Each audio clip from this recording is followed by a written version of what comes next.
We were supposed to have started at 1 o'clock. We were a little bit delayed, and I asked that we start at 5 minutes past. We are 3 minutes late. So welcome and good afternoon. My name is Noko Masipa. I am the chair of the Standing Committee on Agriculture.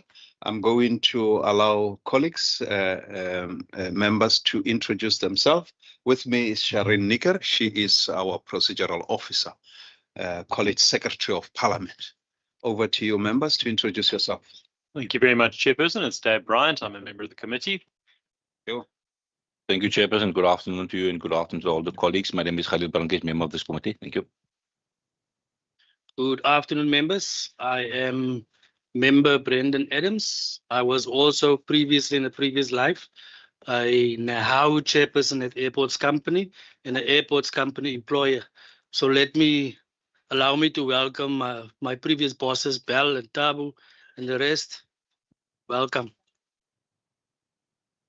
Honorable Adams, it wasn't an opportunity to give a speech, but...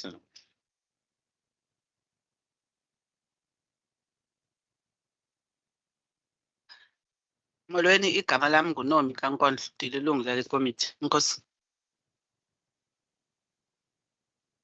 Good afternoon. My name is Beauty Stoffel and I'm an alternate member of the committee.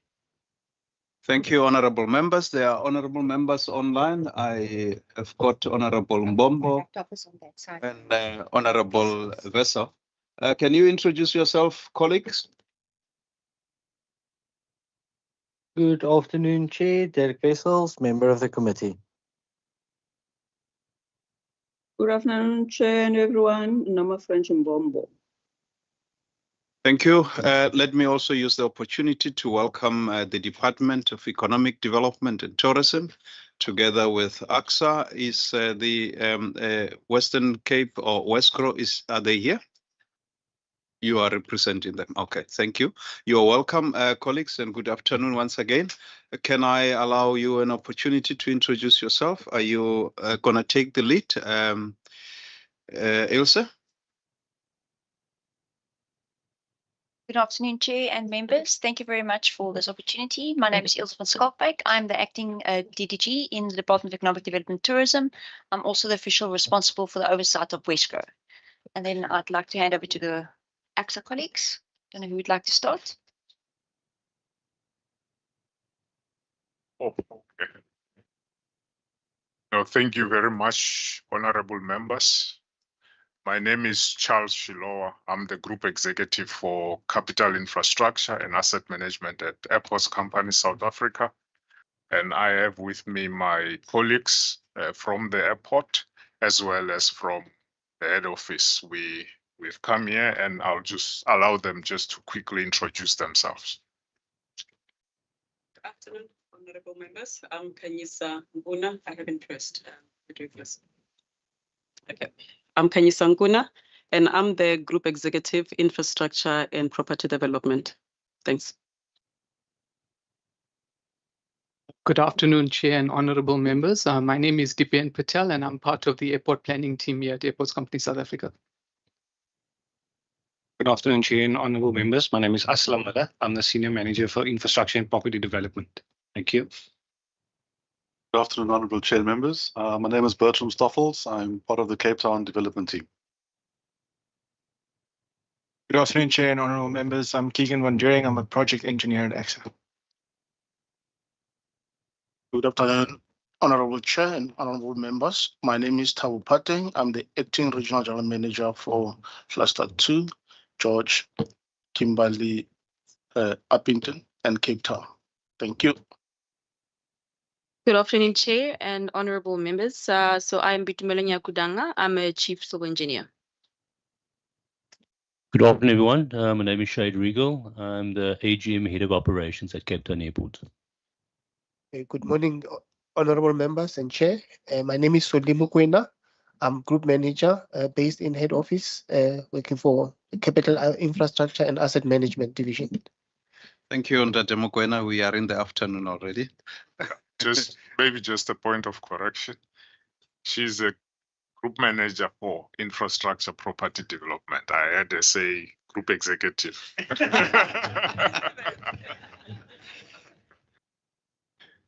So, honorable members, you must do proper oversight. So you must just check, what's happening there. So with us, honorable members, are the students from CPUT. I'm just going to allow them to introduce themselves.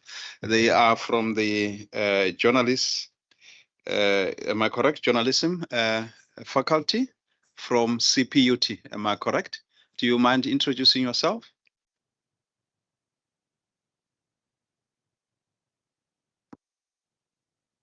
Good afternoon, everyone. My name is Orhopotsam Chikelo from the Department of Journalism at CPUT. Thank you. Yeah.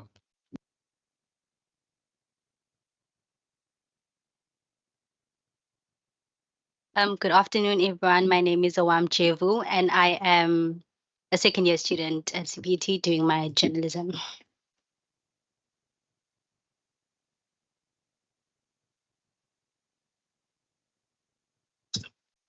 Good afternoon, everyone. My name is Siabunga Kutul Mapena, and I'm also a second-year student at CPUT. I'm also doing journalism. With us also, we've got members. Oh, is there one? Sorry. Afternoon, everyone. My name is Joseph Masipa. I'm a second-year student journalism. Mchile. Welcome, Mchile. Declare chairperson. I declare my, investment. Honorable members, we have got members of the public with us here at the back. Do you mind just introducing yourself?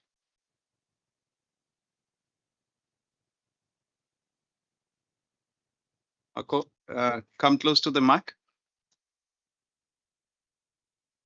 I'm blind as well, so I can't even see the mic. My name is Marco van Zyl, representing Irimat International. Welcome.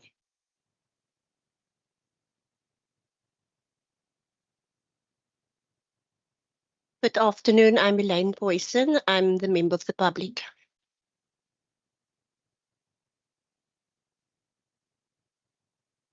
Hello, good afternoon. I'm Maria Lau, and I'm from Kuils River, Al Jama. Thank you very much, honorable members. They are still sorting their technology here. But with that said, honorable members, the purpose of our meeting today is really for committee to engage AXA and obviously Westgro with regards to what's happening at the airport company. We understand that there are some infrastructural development there. So area of focus is obviously to conduct an effective oversight by having them here to kind of tell us with regards to the program regarding their infrastructure development there, as tourism is part of our really key area of investment in this province, but also is an economic injection for us. So with that said, Ndade Shilowa, do you want to do overview while we're waiting for the presentation to be flattened?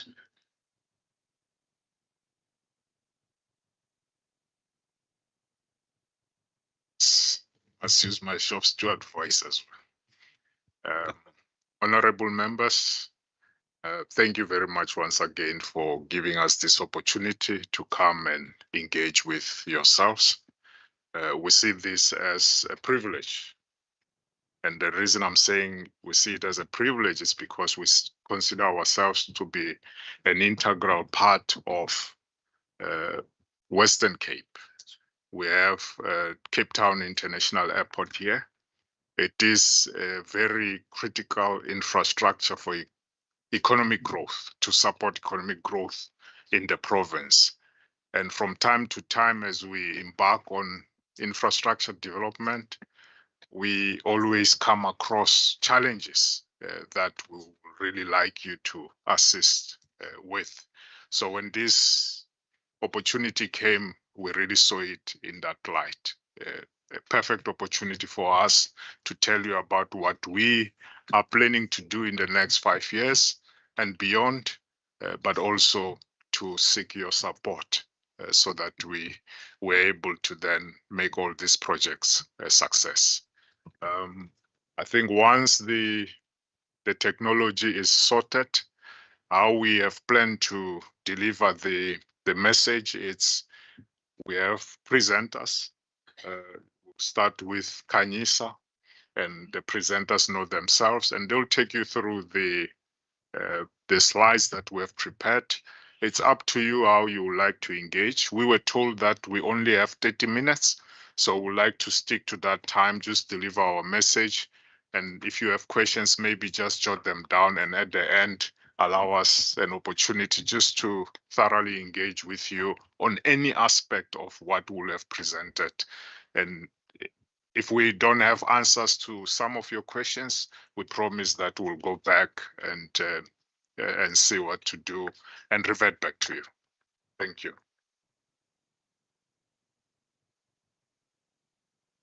Honorable members, I realize that you don't have laptops in front of you. And if you had them, I would have just asked them to carry on with the presentation. Are you fine? Can they carry on with the presentation? Oh.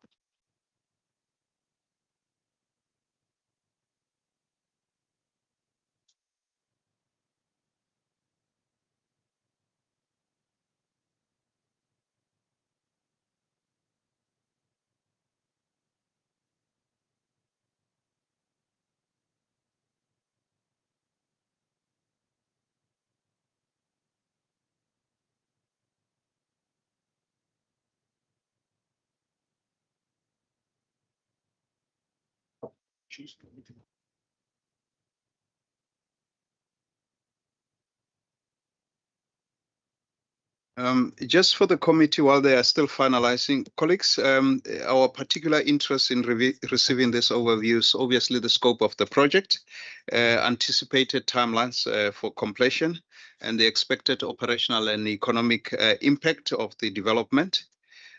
Given that obviously Cape Town is our strategic, economic driver, obviously also a gateway to the province, the committee will appreciate insight into how the project is expected to influence tourism, growth, passenger movement, and broader economic activity within the Western Cape.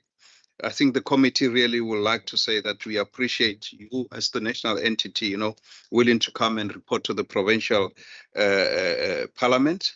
However, it is in the spirit of cooperative governance and working together for greater good of the province and country that this request was made, and we really welcome you here in the Western Cape. The committee believes that constructive engagement between spheres of government and state-owned entities is essential to ensuring aligned planning and sustainable economic development. Are we good to go?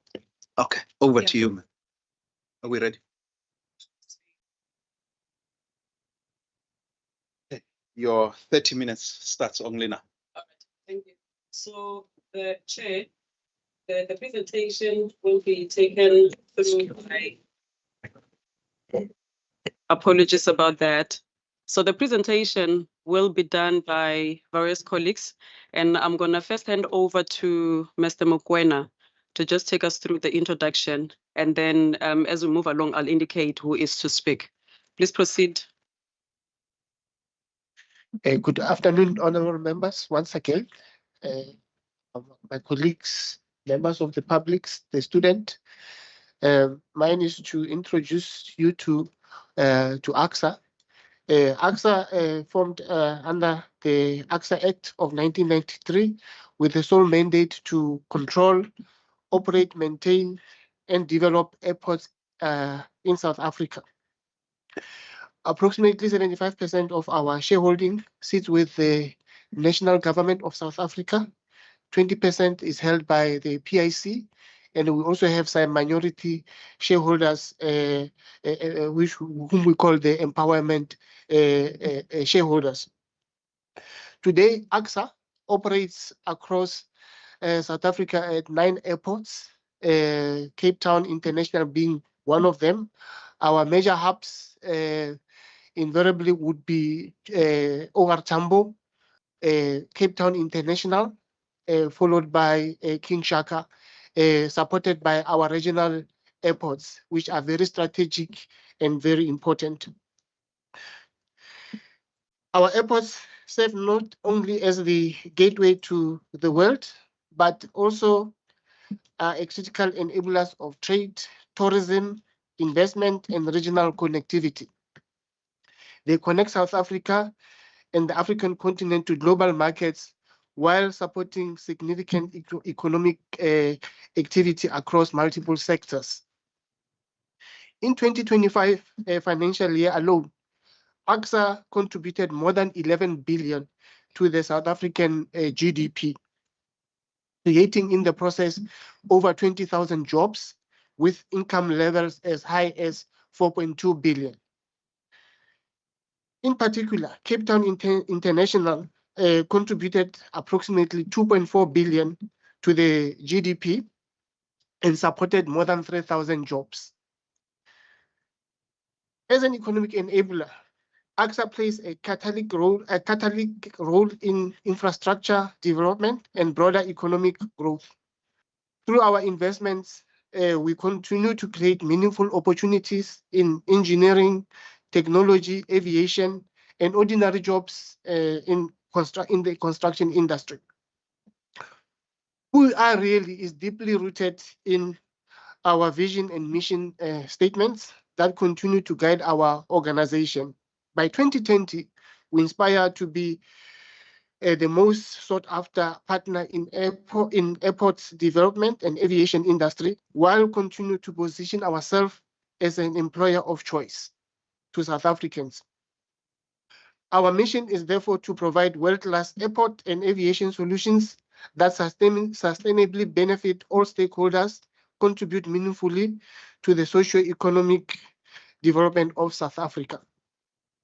We are equally a values-driven organization. We are passionate about all what we do, driven by performance and delivering quality results to all our stakeholders, including our government, of course. Across all our operations, we embrace diversity because we are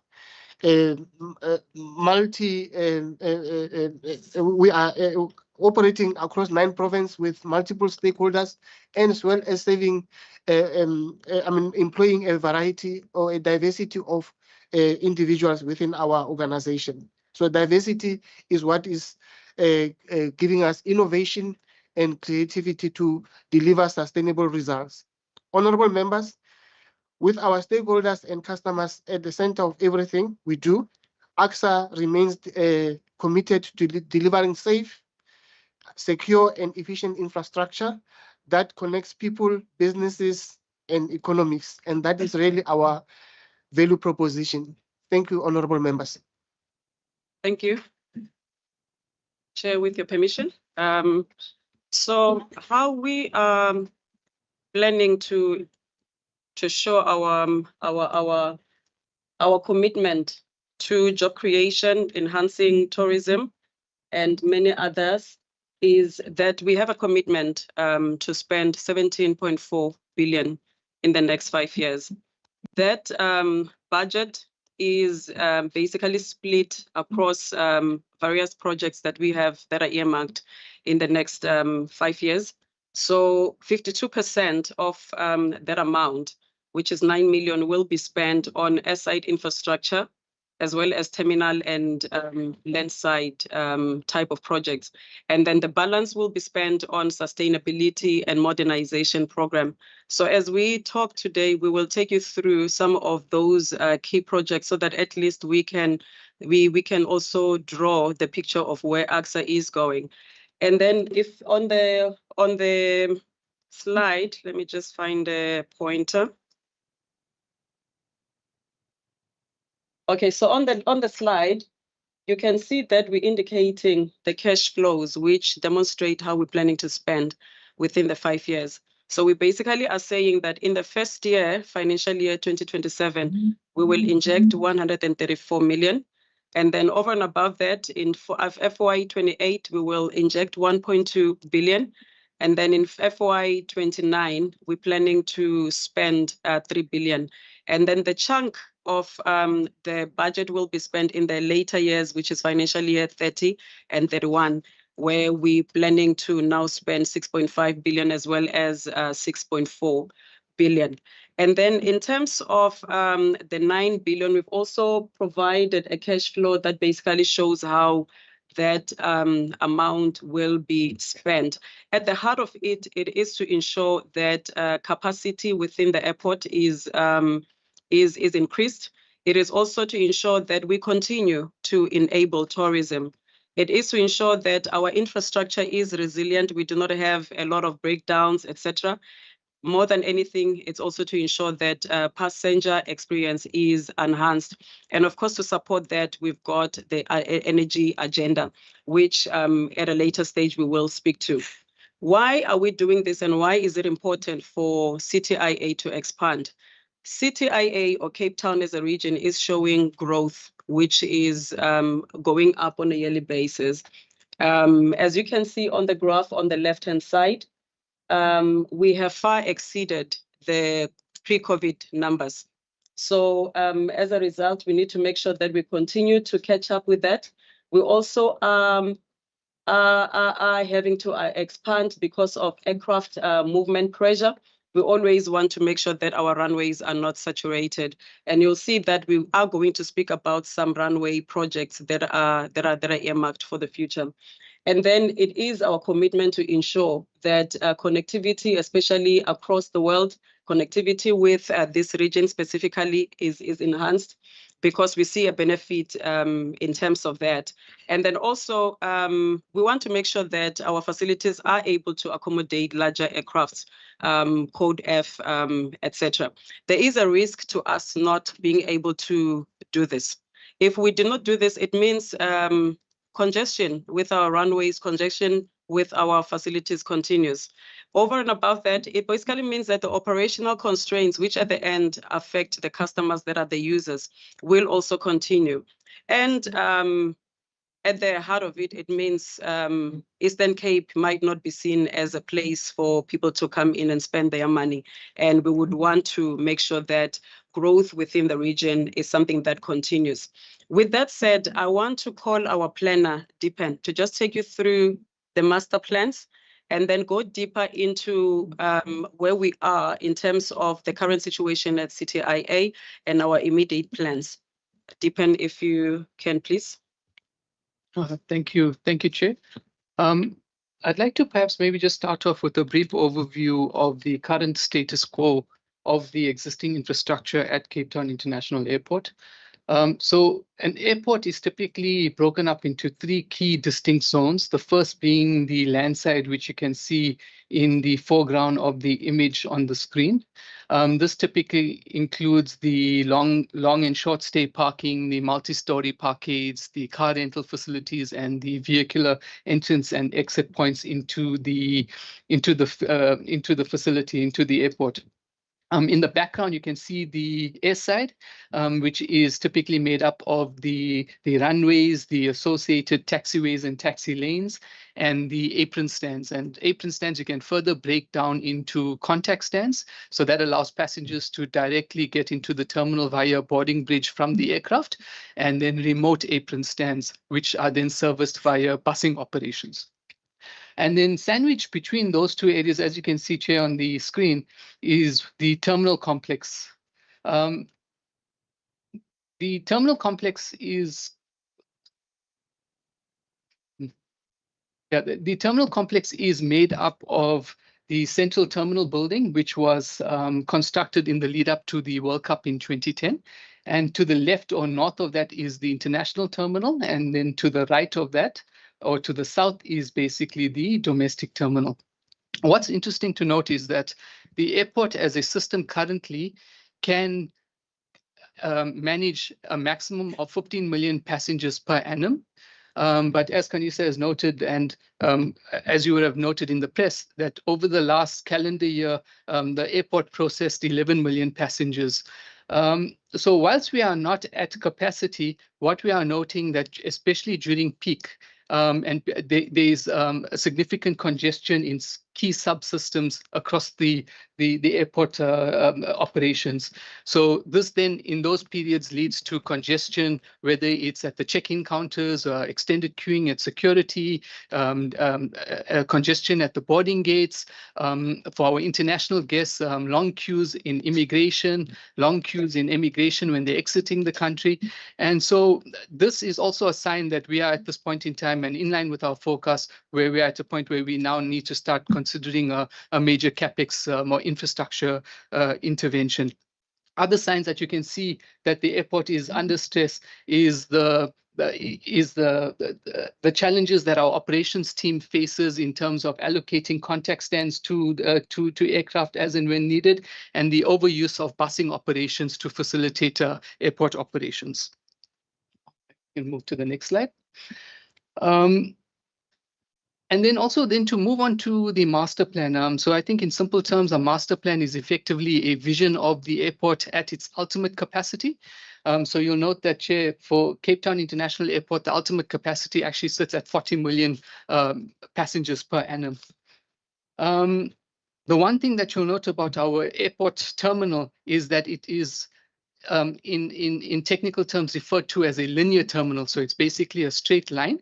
And you'll see in the image on the screen that what we intend to do is, as the airport evolves and as the numbers continue to grow, and as we respond to this with infrastructure interventions, the terminal will evolve into what we deem to be a pier system.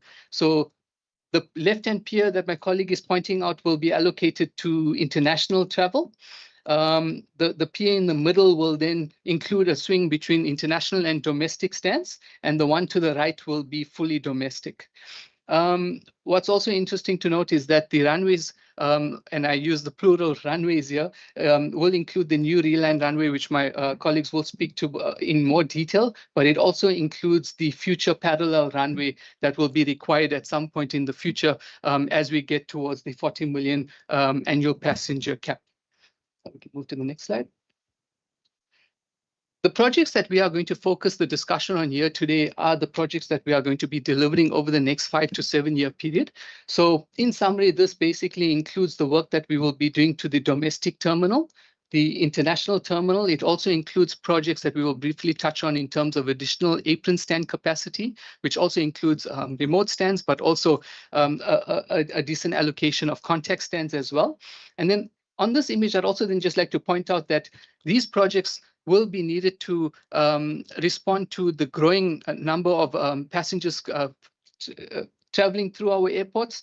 but it also sets up the next phase of development in line with the master plan. And it's also just important to note that the master plan is a key document in that regard to assist us in coordination with our requirements, not just at a municipal level or at a city level, but also at an international level or national level. So the next projects that we will see in the next phase of this that I'd like to draw your attention to is the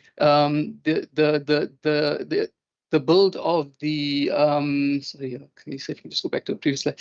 Is the build of the central pier and then also the second parallel runway. And the second parallel runway is a key piece of infrastructure that we then need to coordinate with our colleagues, especially at a city level, to ensure that they include this in their in the relevant spatial frameworks as well.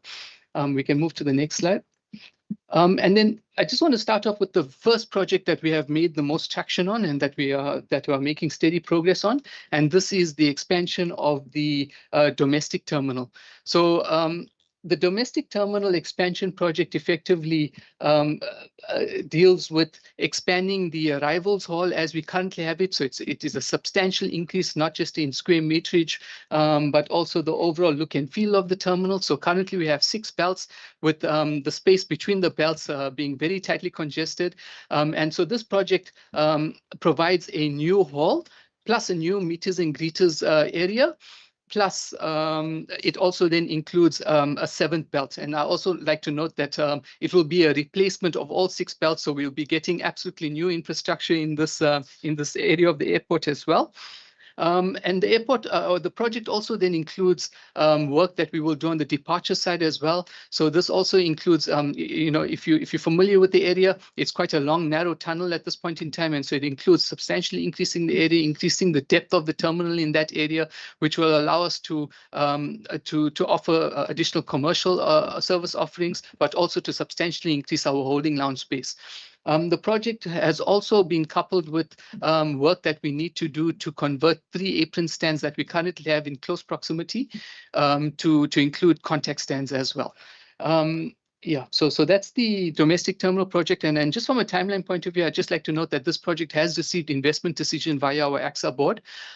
So the team is currently working to prepare the tender documentation for the appointment of the contractor. And we are very excited to announce that we will be going to site during the course of next year. And then that will then include a completion timeframe of between 2029 and 3031, but noting that this will be a phased release of infrastructure over that time span.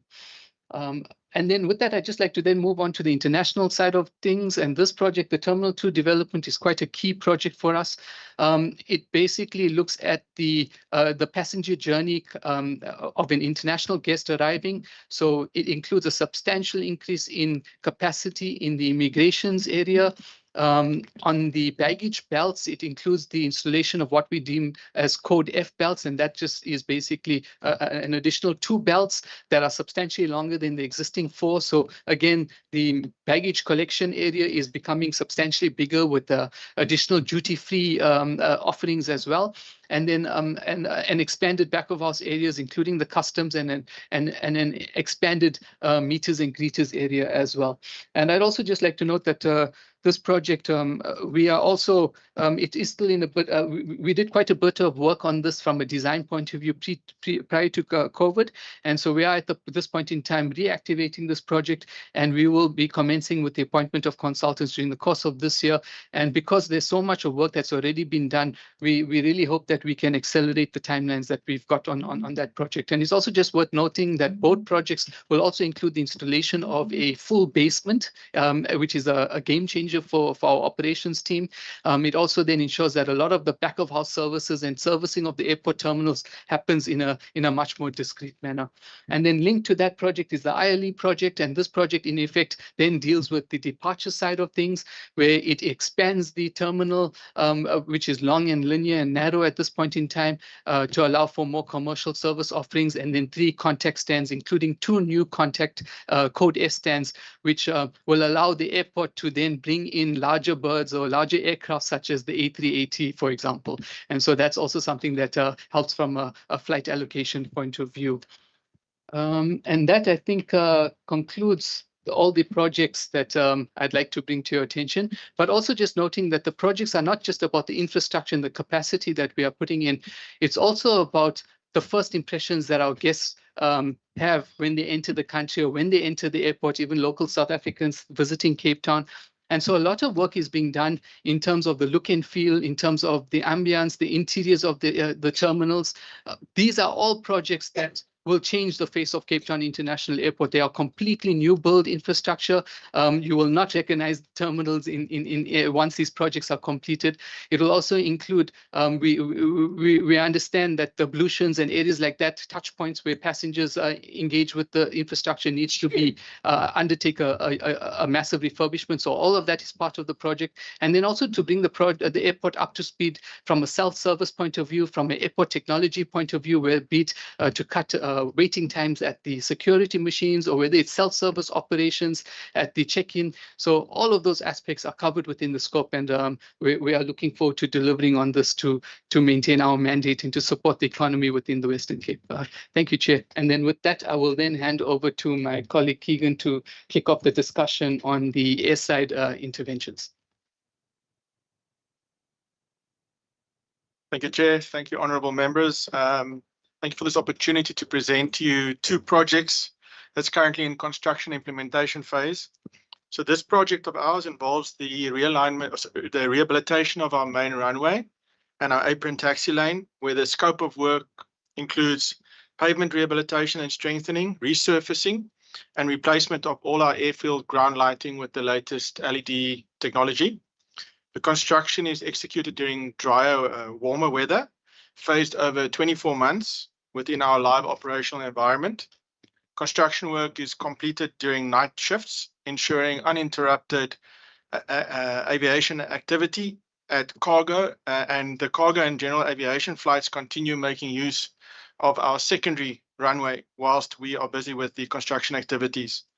The total approved capital investment is 174.2 million, with 99 million already spent. This demonstrates strong progress and sustained investment into critical infrastructure that supports both aviation, tourism, and trade growth. The project has created approximately 216 direct construction jobs. In addition, 30% subcontracting and a 50% contract participation goal target has been set, of which on the money spent to date, we've already achieved 77% on our contract participation goals. The upgraded infrastructure enhances our safety, reliability, and maintains airport capacity, ensuring that the airport can accommodate passenger volumes and support short-term passenger and cargo growth until we get all these new projects online. This construction project will also extend our current infrastructure life cycle by a further 10 years.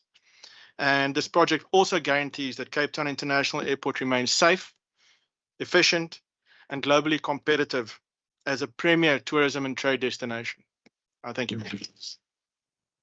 Thanks, Keegan. Bertram, please take us through the other runway, the realigned runway. Thank you. Good afternoon, Chairperson and honourable members. My job today is really to introduce one of the special projects on the air side, which is the new runway that Cape Town has been planning for quite a while. The purpose today really is just to tell you why the project is needed, what the project will deliver, and of course the associated timelines that we plan to implement. So, Chair and honourable members, the project is really needed in terms of capacity. My colleagues have shared with you the need for expanding terminal infrastructure, and this project really just buys into that philosophy where more people we have, the more aircraft we're landing, the more we need a new runway. Chair, the project will deliver, of course, a new runway. The new infrastructure is planned to be a 3.5 kilometer by 60 meter wide piece of tar, of course, very engineered to accommodate all of the aircraft that we will facilitate. It will also it'll include new parallel runways. And what the new parallel system allows us to do is to increase the capacity of aircraft movement on our airfield quite substantially, leading us from a current 30 movement per hour to a planned 42 to 44 movements per hour. In terms of increased infrastructure, we will have a satellite fire station on the air side, simply because this airstrip will be too far for the current fire station to service. So there will be a satellite one included. And what we also hope to do is to replace and renew airfield ground lighting, as well as the communications and the meteorological equipment then on the airfield. In terms of the timelines, we are currently approaching board for a final investment decision. Once that is concluded, we then appoint a technical team. A tender will be prepared and led to markets, and we're hoping to appoint our contractor by June or July 2027. The construction period is phased. It's a four-phased construction timeline, which will be concluded within 2 years of actual construction. Once the actual construction is completed, we then allow a 6-month initiation and verification period for the runway then to be certified and brought into full operations. Chairperson and members, I thank you. Thank you. And then, Chair, with your permission again, Aslam will take us through constraints that the new realigned runway is facing currently. Once again, good afternoon, everyone, honorable members. So as my colleague Bertha might have mentioned with regards to the NRR project, the slide that I will be presenting is going to give you a little bit of insight into the land requirements and risks related to this project. And I think maybe I'll just overemphasize the criticality of the NRR project, because this doesn't only develop Cape Town, it actually developed what we call internally the AXA network. There's quite a profound effect. And I think what I just want to highlight is one of the biggest risks that we are facing. So if you just draw your attention to the image that you see in front of you there, what you will see, there's a number of portions of land that we own in and around the airport.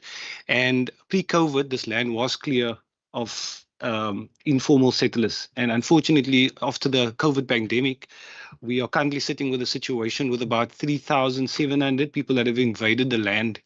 And this is quite significant, and it plays a direct part in the success of the NRR project. Secondly, the risks that associate themselves, and I think I don't need to talk about why we need the land. It's quite clear from Bertram's project, but the risk associated to that is the eviction application process. We're talking about 4,000 people that will be relocated. As we're all aware, we're also in a political year as well that plays into the situation quite and makes it more complex. Secondly, there's quite a profound, lengthy court process that will need to be followed. We've already initiated, and that process will need to move as speedily and swiftly as possible to allow us to develop this project. What we also try to do, and you'll see it in the diagram labeled number 3, just a high-level timelines. So we indicated in 2019 this land was quite clear, and just post the COVID pandemic, we saw this proliferation of people invading the land in and around the airport. What you must draw your attention to is maybe the bottom there, where it says May 2027. And as you may know, we have less than a year to get to that deadline, and that's the deadline that will enable us to start. Well, it's the worst case scenario in terms of starting the NRR project. So I think that just emphasizes the criticality of what we're talking about. What has AXA done up until this point? So what we have initiated is the eviction application process. There are 2 landowners. The other landowner is the Department of Public Works that have already submitted their papers to court, and we are on the cusp of that process as well. It is a joint submission. Secondly, we've had several engagements with the community to give them comfort that it's not a case of just evicting you and there you go.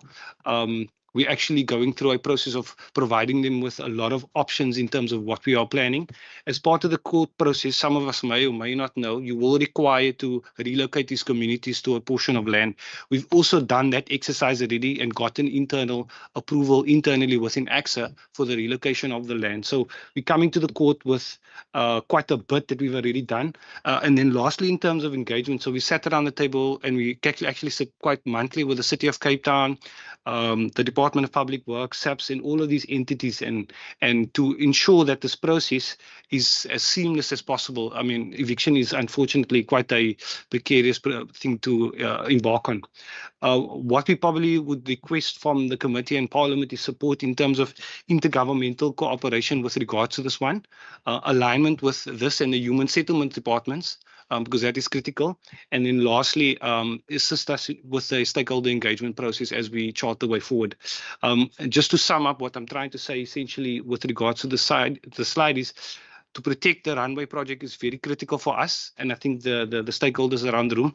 Secondly, is to ensure that the communities are relocated in a humane way. This is not a transaction, we're dealing with people's lives here.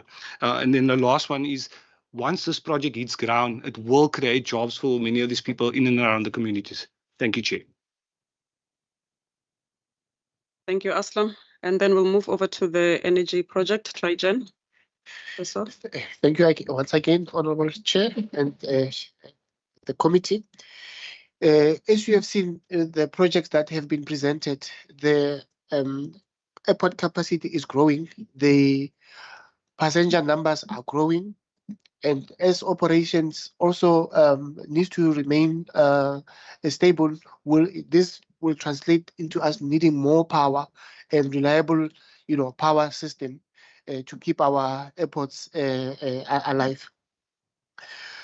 So how are we responding?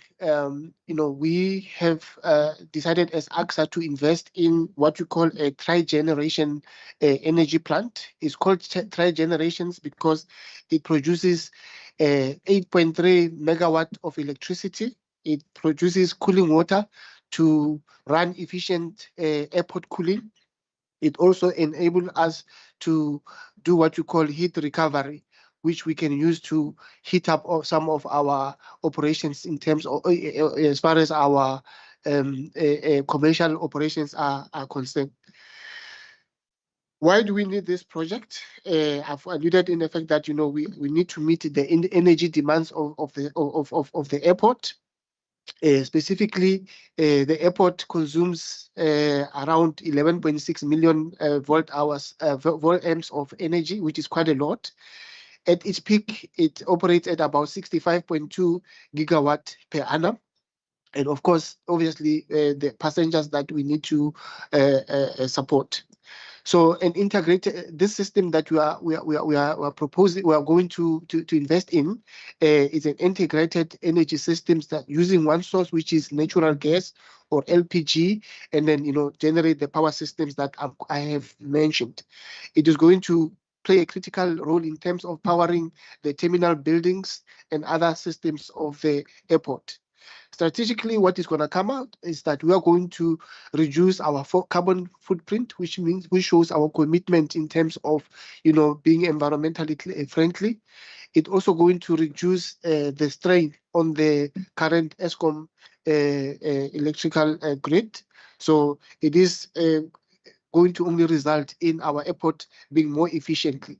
We are looking at this project coming into line in financial year 2031, which means in the next 5 years, starting from, we've already started with the planning in this financial year, investing in the feasibility studies. The design and procurement will commence in financial year 27 and 28. And as I said, we are wanting to come online in financial year 31. What this means to the province, as well as what my other colleagues have emphasized, but particularly this one, is going to bring in brand new jobs. Is going to bring a brand new infrastructure to the airport, and which means long-term airport sustainability. That's in short what the tri-generation project is about. Thank you very much, Chair. So the last slide just focuses on a summary of what has been said until now. We have indicated that 17.4 billion will be invested in this airport between 2027 and 2031.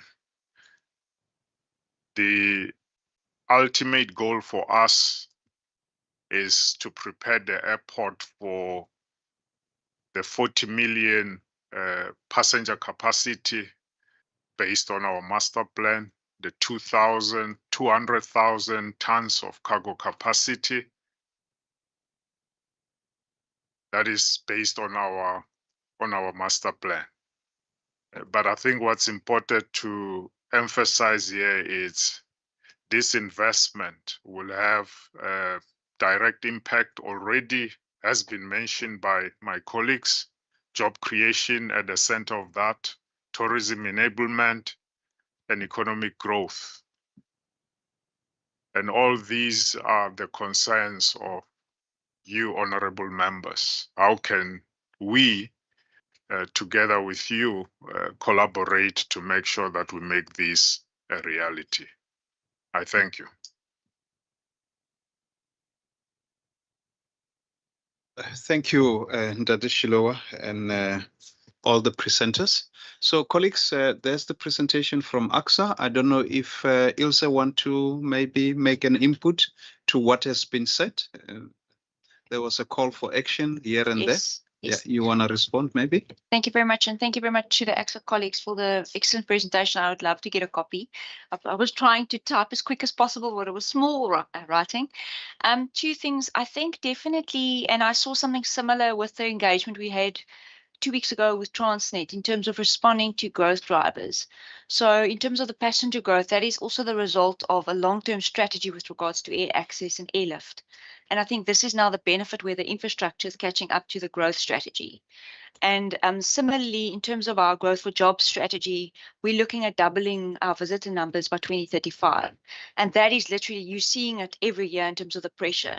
Similarly, we are trying to keep up with regards to cargo at the port, but we've also seen last year it was a 300% growth in terms of air cargo. And that's the one area that I didn't see in your presentation. I just saw it in your goal statement in terms of air cargo.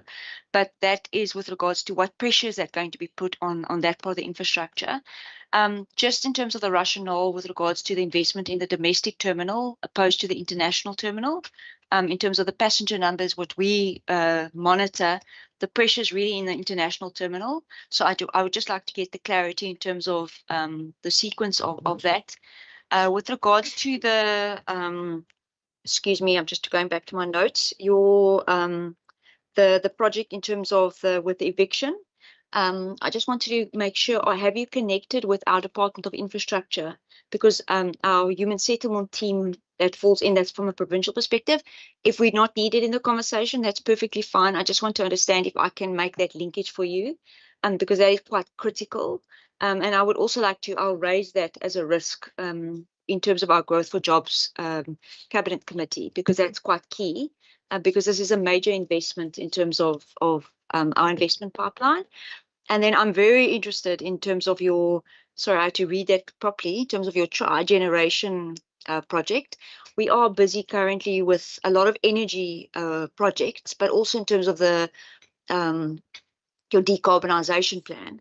So if I could just ask Chair through you, if we could have an offline with that with my energy and our sustainability team, just if we can discuss that, because that's actually fantastic news. It would be good to just see how that links in terms of AXA's long-term sustainability plan. Again, that's linking to our objectives of being a destination that is sustainable. We are not scared of reducing our carbon footprint, and it's very good to see that it's actually in your master plan. Thank you, Chair. That's it from my side. Thank you, Ilse. I thought that you were going to account to us, but I see you are accounting to AXA. But anyway, Chair, I'll wait for the parliamentary questions. okay. So, honorable members, it's an opportunity now for us to engage the presentation. I really want to say really thank you very much. I really enjoyed the presentation and the slickness of the presentation. And I look at the age group here and I'm asking myself, when would I get to this level, But really, I'm very, very impressed. I think before I hand over to the colleagues from the Parliament, to ask question, I just want to comment on one or two things here. Your international flights, as far as I'm concerned, I think increased from 4 somewhere back in 2002 to 122, weekly flights, international flights. In terms of capacity, the runway, is it my language, please forgive me, the runway, if that capacity, what is the level of capacity that you want to increase, from 122, because I see here you said you're looking for 30, moving from 30 to 40 movement per hour, that capacity I'm thinking about. The other comment I want to make is that, our road, having the capacity to take, the numbers that you will be bringing over, are you talking to our guys in the road infrastructure to develop the roads in such a way that they are able, to absorb these numbers? And I think the last point for me is the Cape Winelands, airport, was to say, couldn't you have waited a little bit for them to start their project, and then obviously you afterwards, so that you can really kind of take the weight off them? I mean, they can take the challenge of you during your construction, because then during your construction, obviously you might have capacity issue as such. So those are my a few remarks in this regard. I will hand over to members to ask their question by show of hands. I see Honorable Gondlo, Honorable Breges, Honorable Bryant, and Honorable Adams in that order. Over to you, members. Thank you so much, Chair, for the opportunity, and thank you for the presentation.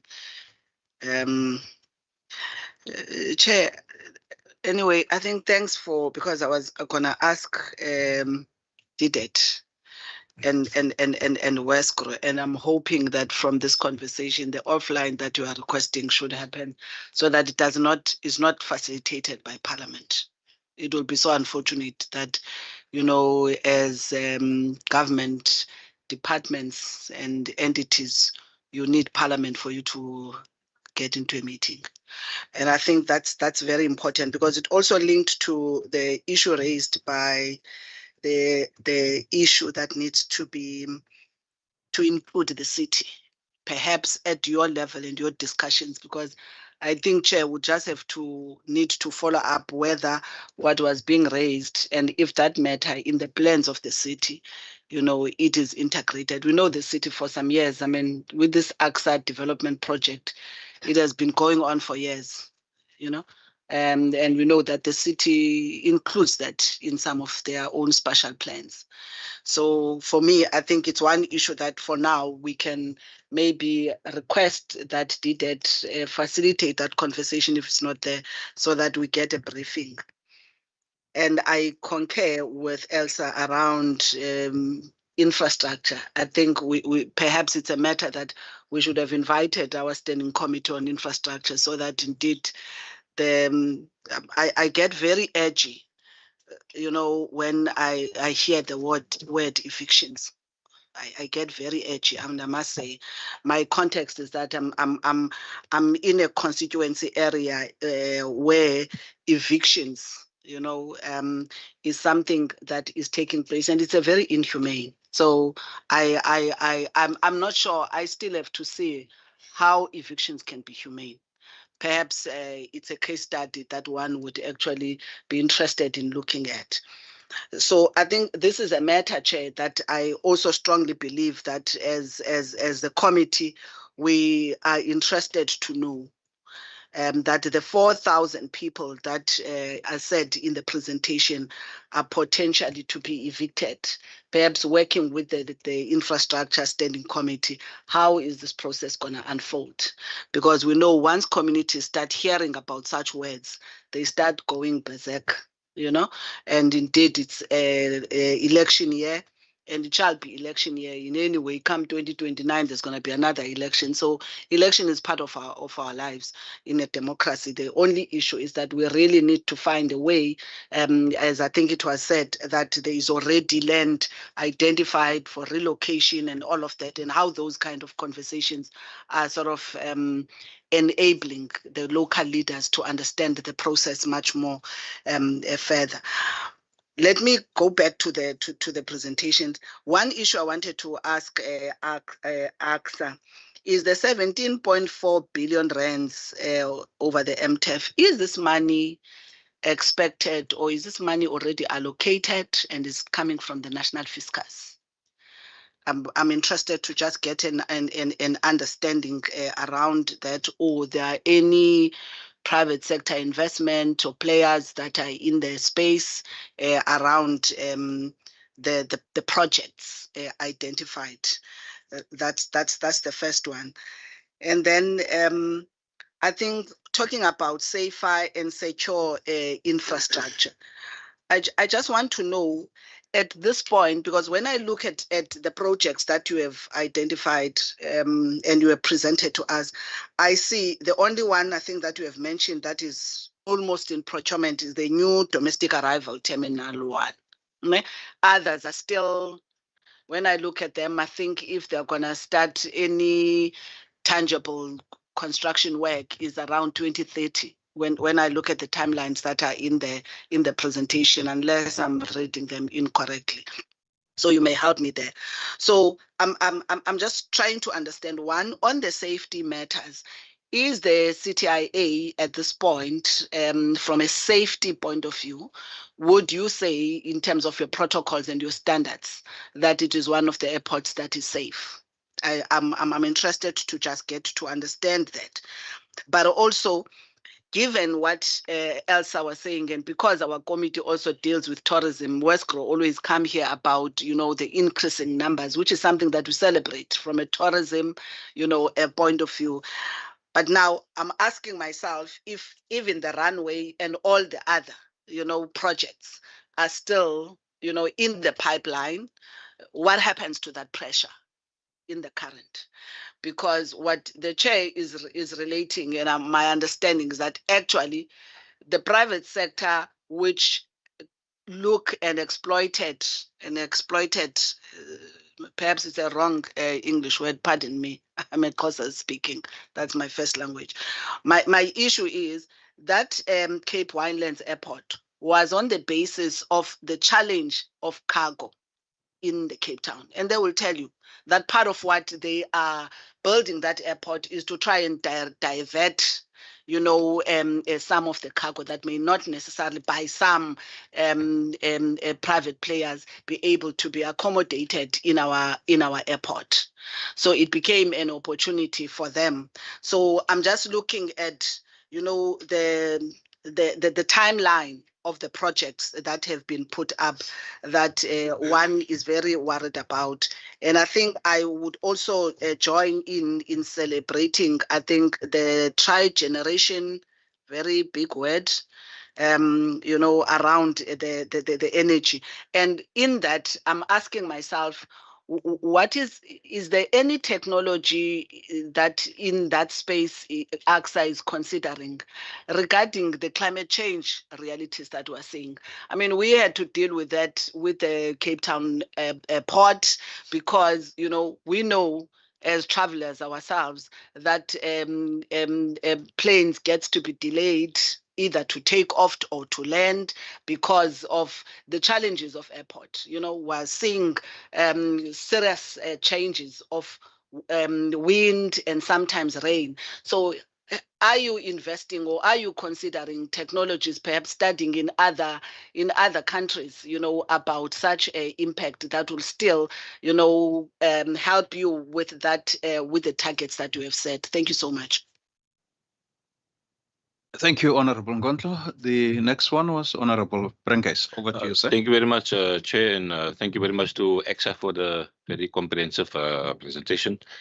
My question is basically on the energy use, with the increase to the energy use in this project. I wanted to get a understanding of your current water use at the Cape Town International Airport and how it is the expansion of the project, how it is going to impact on the water use in the next Cape Town. From time to time there is water restrictions that we see in Cape Town and all over the country also. So how will that impact on the project, the water use? Thank you. Next, Honorable Bright. Thanks, Chairperson, and thank you everybody for the presentations. I think a lot of very exciting developments, and I think we can all agree that the Cape Town International Airport can do with a little bit of a spruce up here and there. That said, I just want to find out the projects. I think you said the final completion date was 2031 for some of the projects. I'm not sure if that's for all of them, but just to ascertain if there is funding secured up until that completion point. Often projects look very, very good on paper or presentations, but then they get stalled due to budgetary constraints. And then secondly, I'm partly covered by Honourable Mkondo, but just in terms of the alternative resettlement area for the people currently on that site, You said you've identified an area. Is that an area of privately owned land? Is it land owned by a national government entity? And how far is it from the current space that's currently occupied? Thanks. Thank you, Honorable Bright. Honorable Adams, over to you. Thank you, Chair. Thank you very much for the presentation, Airports Company.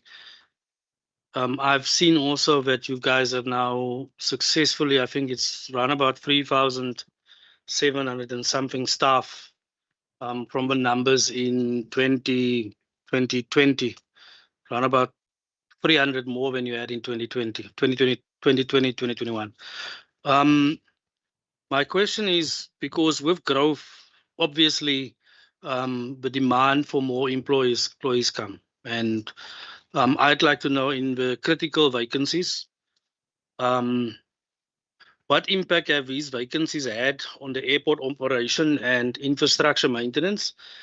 And how many approved and funded posts for aviation security and firefighters is there currently, and what measures are being implemented to address these critical skills shortages? And then also in terms of fuel supply resilience, what is on the plans of it? Because we see the war with America and Iran going on, and one is just scared that fuel will become a problem in the near future as well.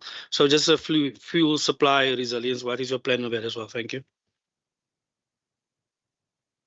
Thank you. Before I hand over to you, you have put a challenge to the Parliament in terms of support. And I thought honorable members will touch on that one. But I think we dealt with the human settlement, and we also dealt with infrastructure priority.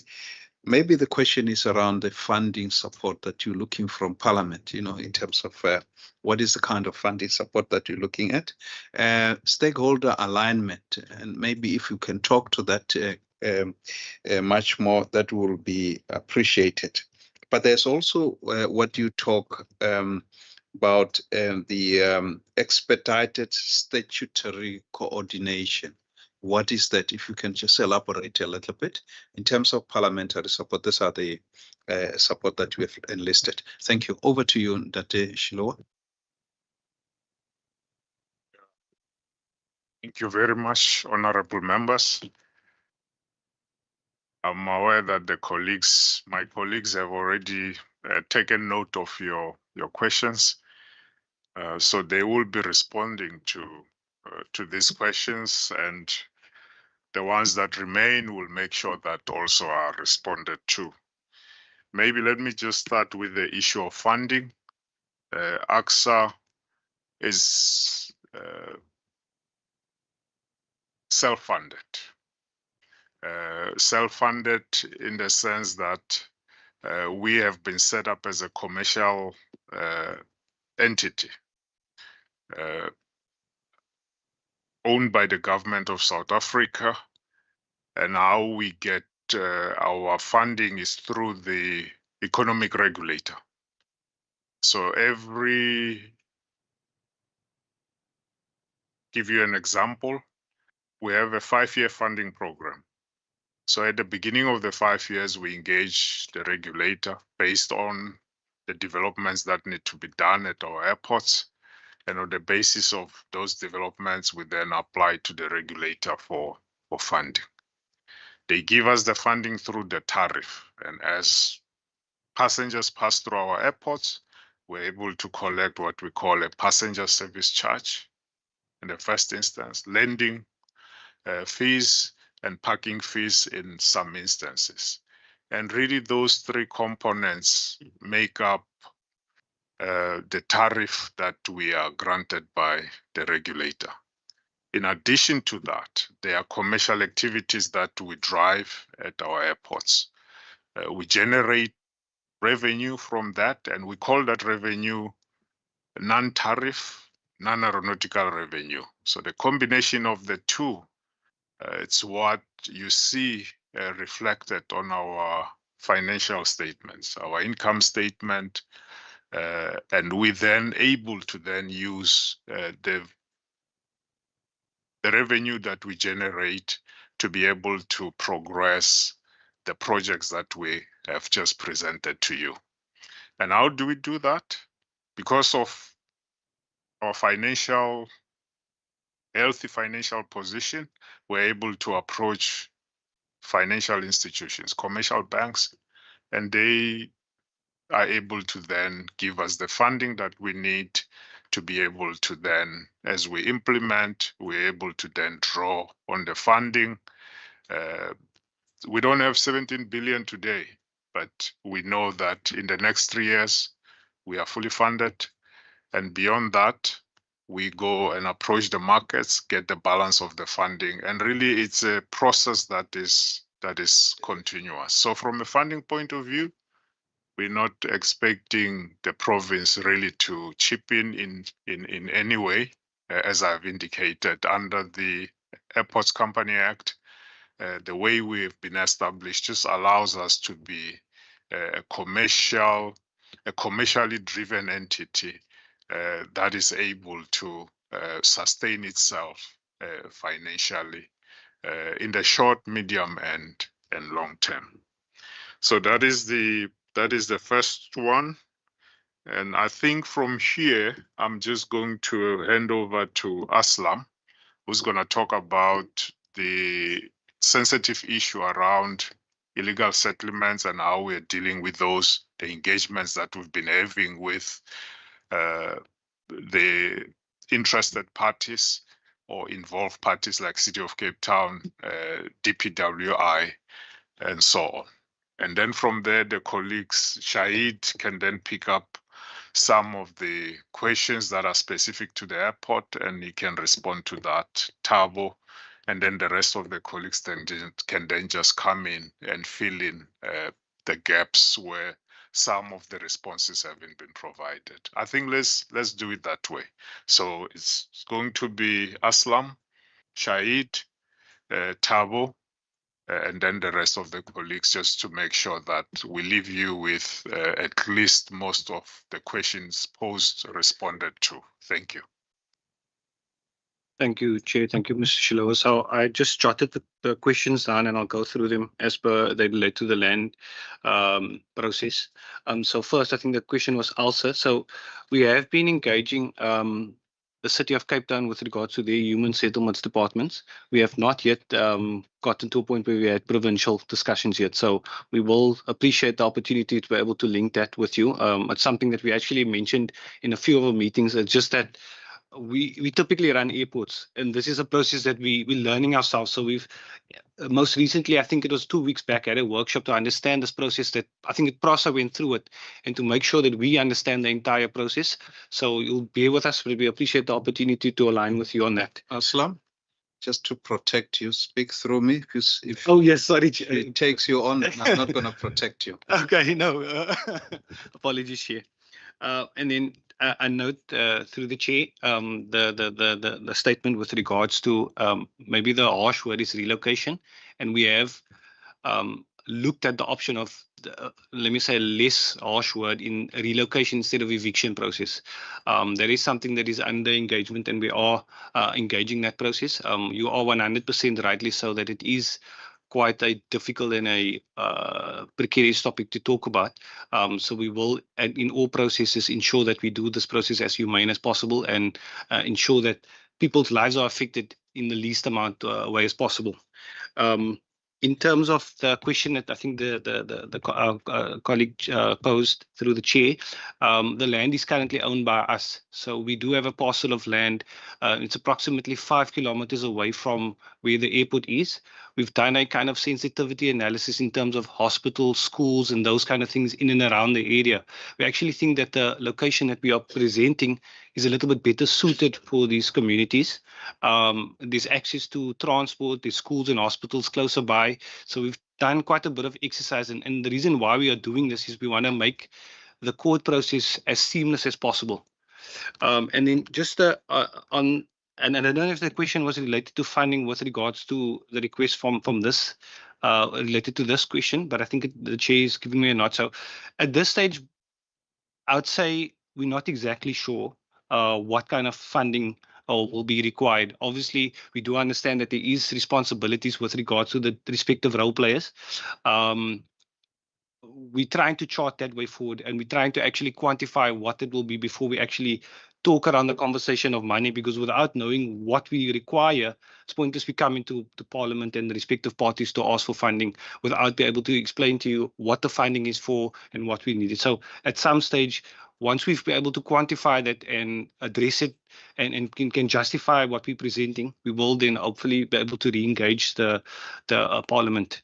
Just the last question on expedited strategy alignment. So maybe the word was a bit complex. They should have maybe just used simpler words. So what we're trying to say here is we've realized that through the courts process, when there is alignment before you get to court with the communities, with the Department of the DPWI and AXA and the like, the court tends to expedite this because there's a lot of collaboration that is happening. And I think we do know that once we embark on this journey, it will attract media and things like that, and we're trying to make this process as seamless as possible. So what we're trying to say in that statement is so that there is collaboration, and I think with collaboration it will just make the entire court process move quite smoothly and easier.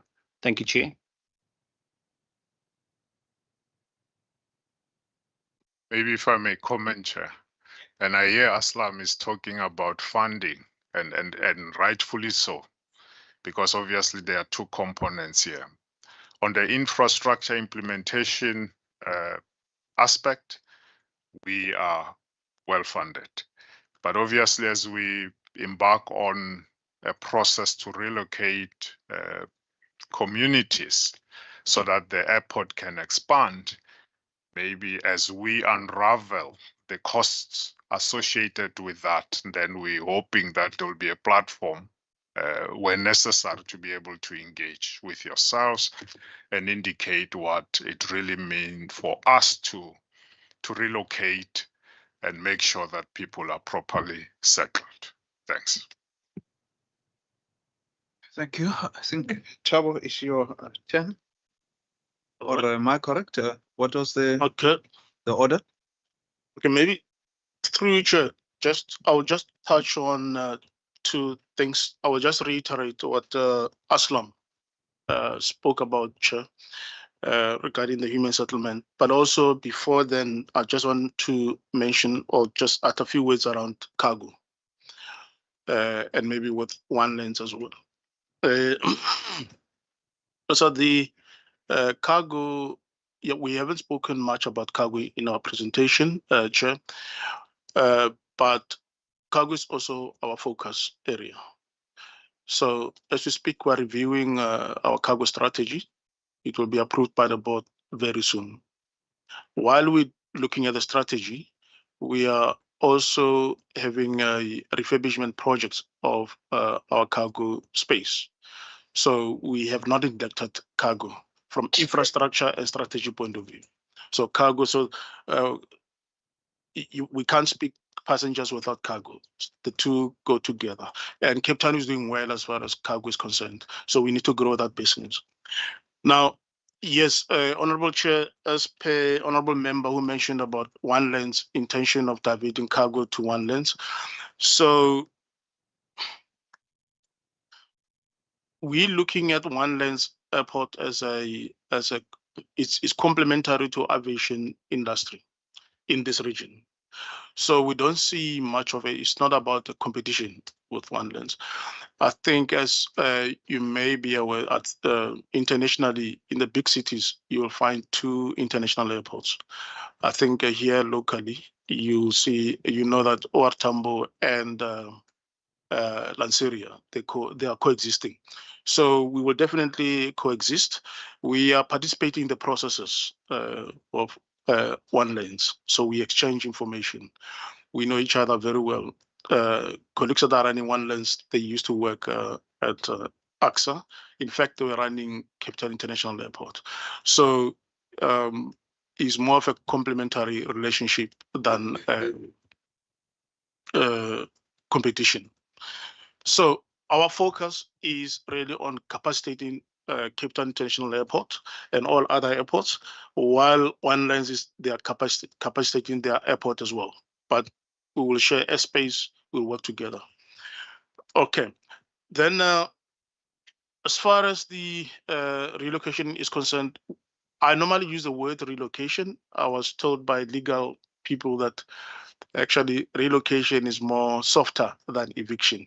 So honorable member is right to say eviction may not be humane because it's more is harsh indeed. But that's, I think legally there's also difference between the two. So yes, we do follow that process because it is required that we follow legal process.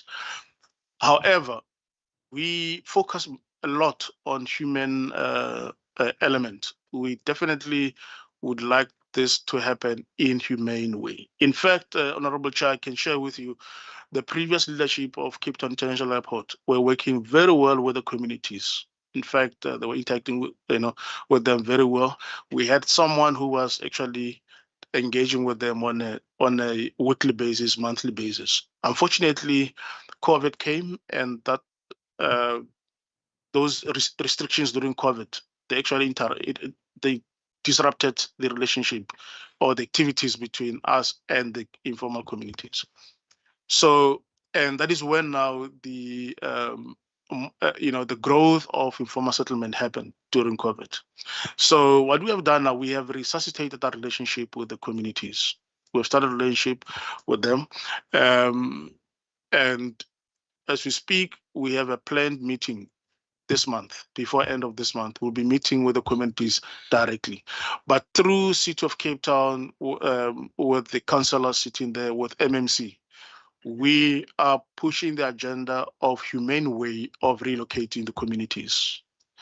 As Aslan mentioned, the land is AXA land, and that is why, so we took AXA land for relocation of these communities, but also making sure that the city is bringing services to that particular. So it's all about making sure that there's a humane way and dignified manner of relocating these communities. So I want to assure you, Chair and honorable members, that it is not about kicking people out of the land. It's about working together with them to unlock that land for economic development and for their benefit too, because they are the citizens. That airport is theirs. So we are emphasizing on human element. It's not just about kick people out. No. Thank you. Thank you. I think, yeah, the use of terminology, my colleague did say that, I'm closer, so, but made sure that the English is used properly, on that one. Are we done, and the Shiloh, in terms of the answers? Oh, Shahid, yeah. Yes, good afternoon. So the first question I'll take is Elsa's, and I think Dippin, through the chair, you're welcome to support me on this, and this is why we're focusing and prioritizing domestic over international. It was the one question you asked. So the traffic split between international and domestics, it's 70% domestic, 30% international. And I think the domestic arrival building, it's the oldest building of the terminal. It's ailing, old, weird equipment, and it needs to be replaced. In fact, it was supposed to have been constructed before the Soccer World Cup, if you can all recall. In fact, that long walk was a temporary measure. The plan was to have the tunnel for 5 years. We're now on the 15th year. But what is complementary is that the NDA does not, the new domestic arrival project does not only bring domestic capacity.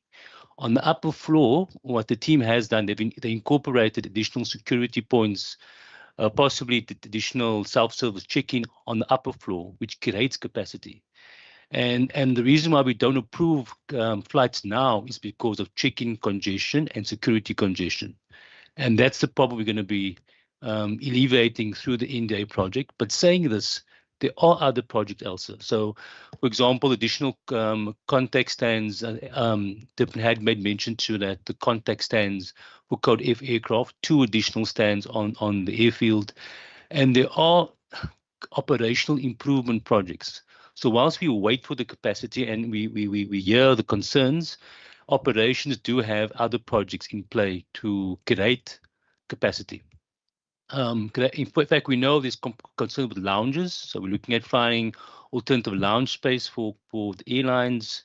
We're working very closely with BMA to create capacity with the new ETA system. You've obviously heard about the different systems that border management have. There's a e-gate project, which we haven't spoke about, to create capacity. And that is the plan. Working with provincial government, we actually have a relationship with DDAT in onboarding learners. So every year we onboard close to 40 learners every single year, funded by DDAT. Similarly, we are very reliant on the strategic partnerships between BMA, province and city that actually increased the amount of headcount at our border points. I'm sure you're all aware of that. And the plan is to continue with that strategic relationship to create capacity, identify systems to process faster. So you might have the same floor space and same real estate, but with an improved technology and better processes to process passengers faster, you're actually creating capacity. That's obviously our plan to create. So that's the one question. I hope I answered that. Also, is that we're not leaving international behind. We have robust plans in place to capacitate international. And then, Chair, your question around the 30 movements, and in fact, we are constrained during certain times of the day. So all airlines want to arrive between 10 and 12. In fact, every day they knock on our door. We are of the view that we cannot accommodate any more flights between that time because of the lack of stands at that point in time. There's curfew restrictions in the UK. They have to depart a certain time.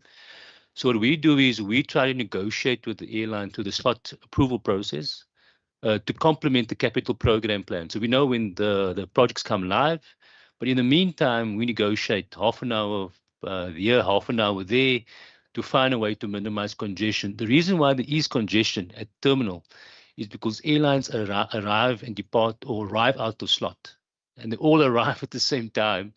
And when you have 12 aircraft arriving in 1 hour, doesn't matter how many counters you have, you're going to have congestion.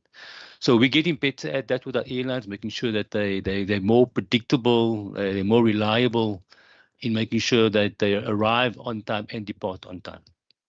I hope I answered that, Chair. I know there was quite a few number of questions, and I'll just jump to fueling. And there was a question of fueling. So we have monthly conversations, or I have monthly conversations with the refineries to ensure that there's reliability of supply. So I think from a fuel security perspective, we have regular engagement to ensure we don't run below the threshold. And I think in our case, in fueling, from a fueling context, we actually have triggers. The trigger is when the fuel stock days drop below a certain number of days, they would escalate to AXA. In turn, we would escalate to our stakeholder. We would initiate a forum. But to answer your question, we do have a dedicated team now, which we never had before, to focus purely on fueling, creating capacity. So in Cape Town, we have plans to increase our capacity with 2 additional tanks. That's additional 6 million liters. That's close to 50% more capacity within the next 5 years. That project is a priority for us because the more product we have at the airport, at the depot, the more security we have in control of the supply chain. Furthermore, we don't have one supplier anymore. We have multiple suppliers. So we have imported product coming from the docks, and then obviously we have the refinery producing jet fuel. So we're in a much better position now than we were before. And regarding what's happening in the Middle East, for now, the issue is not security of supply. It's more the price sensitivity of the fuel. But we're in close contact with all suppliers, and I think we're trying to minimize risk as best possible. That's the fuel response. I think regarding stakeholder collaboration, we spoke about that. We're working very closely with all national entities to support and fund. In fact, even our vacancies, when the DDAT learners, we actually had 50 DDAT, 60 DDAT learners moving through AXA's development program, and we recruited 30 of the 60 into AXA. To answer maybe the question, so we're working very close in identifying talent through the programs, recruiting them. And then secondly, if we don't recruit them, our airlines and service providers, they would recruit them. So our commitment rate in providing employment opportunities is extremely good in my view, given our experiences. And regarding the headcount in ALFF and ABSEC, we've recently recruited 25 firemen in Cape Town, and this is now over the last 2 years. We recruited additional shifts in George. Am I right, Tabo? We recruited additional shifts. So now in George, you don't have 2 shifts, you have 3 shifts in George. We're capacitating to meet operational demands. And I'm not sure if everyone, and we work very closely with City. So if we run short of resources, we can lean onto the City MOU for capacity. And an airport cannot run on its own. It needs a strategic partnership of province and city. I think we all understand. We work very closely with the city fire chief. We work closely with the mayor to capacitate when we do require support. Okay. And then lastly, the question around safety. I can maybe finish off on safety, Chief. That's okay with you. The question was a very good question. Is the airport safe? The airport is safe. We had no major incidents, no safety incidents. No one got injured. No one got killed on the airport precinct. That's just the one thing I have to make mention to. But we are aware of the illegal touters. And you obviously heard about the illegal touters. And the concern we have there, Chair, is that we have touters. They are pretending to be legal operators. So we have increased our security resources to respond to that. That's just the one. And we're working very, very closely with our legal teams. The issue is we're not ready to take. So we can basically retain and we can hold a illegal touter. But the issue when it goes to court, it gets thrown out. So we're not legal ready. It's not paper ready to go to court for that illegal touter to be arrested. That's the issue. So we do arrest the touter, it goes to court, and then they get released and they're back onto our premises again. So we're working with our legal team to address that. We're working very closely with Commissioner Roberts from the city. In fact, we were instrumental in getting the additional 42 Metro Police officers at the airport, which they are currently located there, managing the elevated road and the N2. We have regular walkabouts with joint operations with SAPS, with Metro Police, with Access Security and G4, and our security providers. We actually drive the entrance, the access roads. Sure, you made mention to access roads. We do drive it with. The issue is not capacity, issue is security. And that's exactly why the controversial road project came about, to create that safe corridor on the N2 to allow our passengers safe access to the airport. So I think we're pushing all the various activities and interventions to improve safety. And I know that with additional resources and support from all the various entities, that will certainly become a reality. Thank you, Chair. That's all from my side. Solly, you want to go? Okay, over to you. So before Solly, I just want to talk about energy use and water use. We did talk about our decarbonization program that started back in 2016. So 6 of our regional airports currently have solar PV. We have projects activated for the 3 international airports, Cape Town, OR Tambo, and King Shaka, to install solar and battery storage. And the reason we are doing that is because we are looking to reduce our dependency on the grid. So on the energy side, the solar PV plus the Trigen, which obviously we are going to spend some time discussing with you, and are aimed at ensuring that we are able to have energy sustainability at the airport. Water use, there are projects as well that we are activating. We've appointed an expert in water who's currently going around the network of airports with special focus on the 3 international airports to come up with a water plan for the next 10 to 20 years. And obviously, as part of that, we're looking at how much water will continue to draw from the municipality and how much of bowl water, approved bowl water, can we have access to.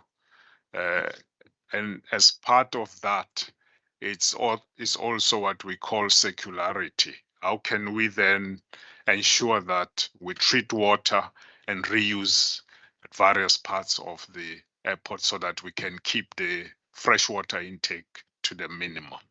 So I just wanted to speak to that. And Soli? Through you, Chair, in support of Mr. Shilowa, over and above the energy initiatives that he has mentioned, we have our colleagues that have been working very hard on sustainable aviation fuels. We call it SAF. And then in terms of energy efficiency, our colleagues have been implementing, they're switching the current light systems to, LEDs, and that creates a massive, energy savings, and and also just to put it in context in terms of the projects that are coming online. We might have given the impression that the NDA is the one that is in procurement. If you look at our presentation, in FY28, in terms of the 17.4 billion, we are already putting about 1.2 billion, and that is actually some of the projects like the new runway realignment. It will we are hoping to hit ground as early as before May next year. So our airports really are going to, our airport in terms of Cape Town International, so is the other airports, will be construction sites, so to speak. So they are not like, long term after, 5 years. In the next 5 years, those projects, some of them would have hit ground. Chair, let me take advantage. There was a question around, it looks like the new domestic arrival is the only project activated.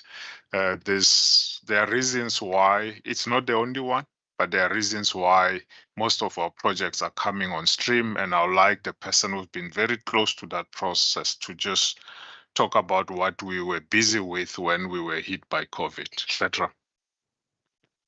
Thank you, Mr. Shilowa, and through you, Chair.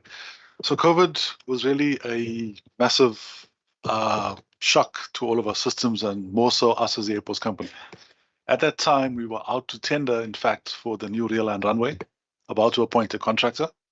And at the same time, we were also out to tender for a contractor for the new domestic arrivals. So you can appreciate that 2 of our primary development projects at the time was completely stunted by the COVID epidemic. In line with the recovery of the passenger numbers, we could then again motivate to our board that those projects are not necessary again. That has been agreed with. In line with the approval we've been granted for the new domestic arrival. We are about to engage our board again for final approval investment decision on the runway. So watch the space. Those projects are due to hit market very soon for tender purposes, and hopefully we can then get a responsive tender where we can then appoint a contractor, and then the bells and whistles will be there in terms of cranes and construction activities at our airport at Cape Town International Airport. Thank you, Chair. Thank you, Mr. Shilowa. Mr. Shilowa, I thought you will give Mewi Tumelo, some airtime. I see she's paying denied. So I think at this point, we're also cognizant of, the time limitation that you have. So maybe if we given 5 minutes, we can just have it more open. We came here prepared, so it was clear who was going to present, who was going to speak, because we knew we were constrained. So we do, Mel. I don't think she's got anything to say. Do you have anything I to say? actually do. I've got a couple of things to say. Yes. Yes. So the first point being, I think there was a question raised pertaining to the capacitation rather of the roads, right?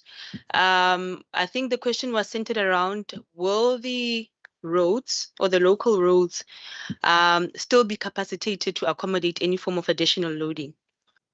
Okay. I think the question was, in the work that you're doing, are you collaborating with road engineers or, City of Cape Town or the province or the national in terms of really ensuring that, the congestion that we are experiencing is alleviated? Because, I mean, you're going to increase the traffic, obviously, it's Yes. not only in the air, but obviously once they get out of the airport, they need to get onto the road. There's people that we will be putting Yes. through the airport. Yes, no, definitely. It is indeed, AXA's intention to get specialists on board to also look into the traffic accommodation aspect. I know that for one of the projects, which I believe Dapen will perhaps also just elaborate on, we were also looking at traffic impact assessments because they were looking at the level of service on all the, local roads. So that's one thing that we might, have to look into, perhaps to start collaborating with the municipality as well to ensure that we don't find ourselves sitting on a level of service F, which is a bit of a concern from a technical perspective, because that essentially means that we will be sitting with intersections which are not capacitated to accommodate any form of additional loading. And you don't want a situation where a person will be trying to make it to the airport and they cannot because of, bottlenecks on the existing infrastructure. So it's something that we are closely looking into and monitoring. Hence, I'm indicating that we are getting specialists on board to look at the traffic accommodation aspect. And then there was also a question around safety that I wanted to address. Perhaps if you can permit me, Honorable Member, to touch on the safety of the runways entirely. So we are looking at the pavement classification rating. We have onboarded consultants to execute, strength determinations where we are looking at whether or not our runways are capacitated to accommodate loading. And I can confirm, in fact, that at this stage, the pavement classification rating that we are sitting with on all our runways is in fact within, normal limits as prescribed in ICAO regulations. Okay, thank you.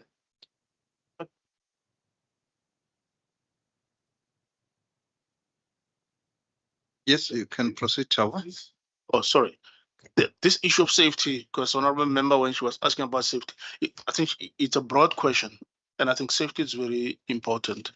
But I wanted just to assure honorable members that we are heavily regulated.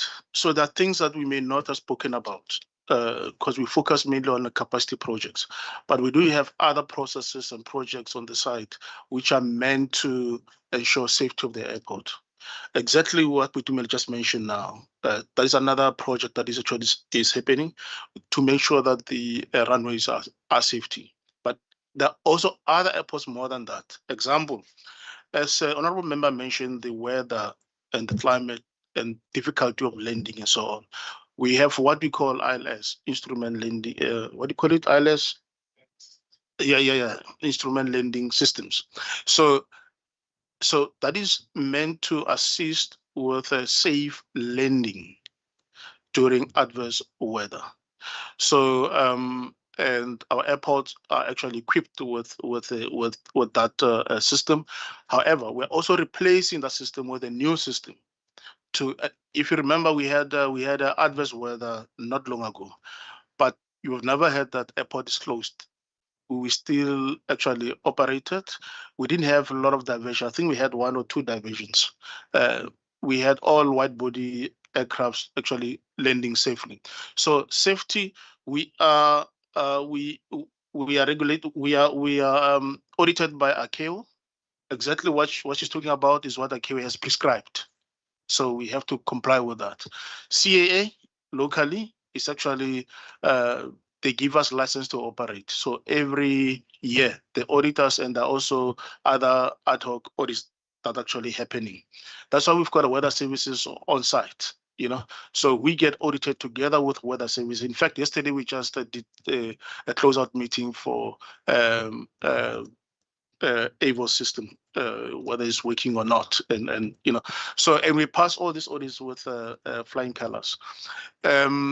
We are also regulated by, audited by TSA, which is Transportation Security Administration of USA. As we speak, we're busy with that audit. So we are multi-audited by different regulatory bodies. So, Chair, you may be well assured your airport is definitely safe. Thank you. I think honorable members have got follow-up. ATNS was one of the issue that we tackled. We did quite extensive oversight, and I think you addressed that successfully, and well done on that one. Honorable members, follow-up questions? Yes, Chair. In terms of safety, I'm always worried in terms of safety. You know, the general aviation area for airports company has always been a problem. And I'll make an example for you. If one Cessna, and Cessna is a small aircraft, about 2 to 5 people get on. So if one Cessna takes off at Kimberley, or let's say at Swellendam Airport, and those persons fly to Cape Town, there's a security risk for that. Because at Swellendam Airport, there's no security personnel. So a person can get on that airport with a gun or with anything and come to the international airport and do anything. Same thing. If a person gets on it, let's say at Beaufort West, and they fly to George Airport, the same problem is there. So in terms of general aviation, my follow-up question would be, because I'm also glad the member brought up the question about safety, because I didn't want to go in there. But anyways, so in terms of the general aviation, airport space, what has AXA done in the last 10 years to make sure that the airports are secured? And then also, in terms of, look, you can't fault AXA in terms of infrastructure. Believe me, you cannot. In terms of the runways, in terms of everything that works with the runways, I've worked on it. You can't fault them on that. However, in terms of the manpower, there's always issues. And that is why I've asked the question in terms of the critical skills. How far is AXA in replacing the critical skills that was actually replaced via 2020 and 2021 during COVID? Because that was a lot of, what you call it, is a lot of experience that had to go, voluntary be retrenched and all of that. So a lot of young people came in. And majority of them that came in was from the firefighting fraternities, which is Cape Town, City of Cape Town, and King Shaka, Durban firefighting and all of that. And they did not have the airport's firefighter training, because for you to be able to be a successful firefighter at airports, you have to have that training. So I would love, Chair, for us to maybe get invited to a emergency exercise, so that we can, for our own eyes, see what's going on there, not only at Cape Town but also at George Airport, so that we can go through as what you call it, these guys that you invite. It's Tabu, what's the word again? Observers, yeah. So that we can go as observers to see what's going on. Because you can sit here, Chair, you can AXA will tell you they can build a 50-story building if they want to. They've got the capacity. You can't fault them at that. They don't need money. They've got money. Believe me. The problem is the critical skills, the general aviation area, which for me has always been a red flag. I was MMC of community safety at George. The MOUs between the airports and the local municipalities, it's also outdated. So I would love for us to go and to see an emergency exercise, to first of all see what's going on. And Chair also, I don't know, maybe because I was in airport space for 20 years or whatever. It's always good when people are coming and to show you firsthand what's going on, to be at their space. So next time, Chair, please, not our space. Let's go. And when they want to show us, let them physically see, because the member was asking about safety. And there was some stuff maybe that the member wasn't covered with, because she would want to see it with her own eyes. Because if the honorable sorry, what is your name again? Apologies. Yeah, when she was speaking about the runway surfaces, there's a lot of stuff in terms of the runway surfaces that I could find fault at, and which a member will not understand in terms of the quality of a runway service and all of that, the ILS, the AVOX and all of that, because I've learned those things. I even gave an instruction on that things. I was an instructor at airport company, so I taught people. So the thing is that for you to understand, you have to go there and to see. If you want to know if a runway is safe, you have to go and see if a runway is safe. Somebody can't tell you. Adams. Yes, but you try to see what I'm saying. But my question is, Chair, through you, the general aviation area, what have they done in terms of the general aviation area? And then to please allow us to be part of an emergency exercise at both airports in the Western Cape, because it's our space. Okay. Thank you. Yeah, so and additionally, we've got experts here, so we armed. Honorable Ngondlo, over to you. Indeed, Chair. We're a very safe and capable committee here. As our member has indicated. So when we ask safety, it's because we understand. So, yeah, no, thank you, Chair. You know, thanks for the responses, and I think the clarity on our questions. Perhaps, Chair, I think on the relocation issue, which is a sore point, I think indeed the only thing that we could do at this point is the follow up or facilitating the engagement with the city, you know, ensuring our own infrastructure department that is responsible for human settlement, and perhaps local government member Stoffels and the chair of local government, who is also here in our committee, you know, because I think it is correct. I think one of the colleagues did indicate that PRASA went the same route. I mean, we had a central line of Sprasa that was, you know, having to deal with people who were occupying the railway tracks for years. I mean, Langa, right down to Kailicha.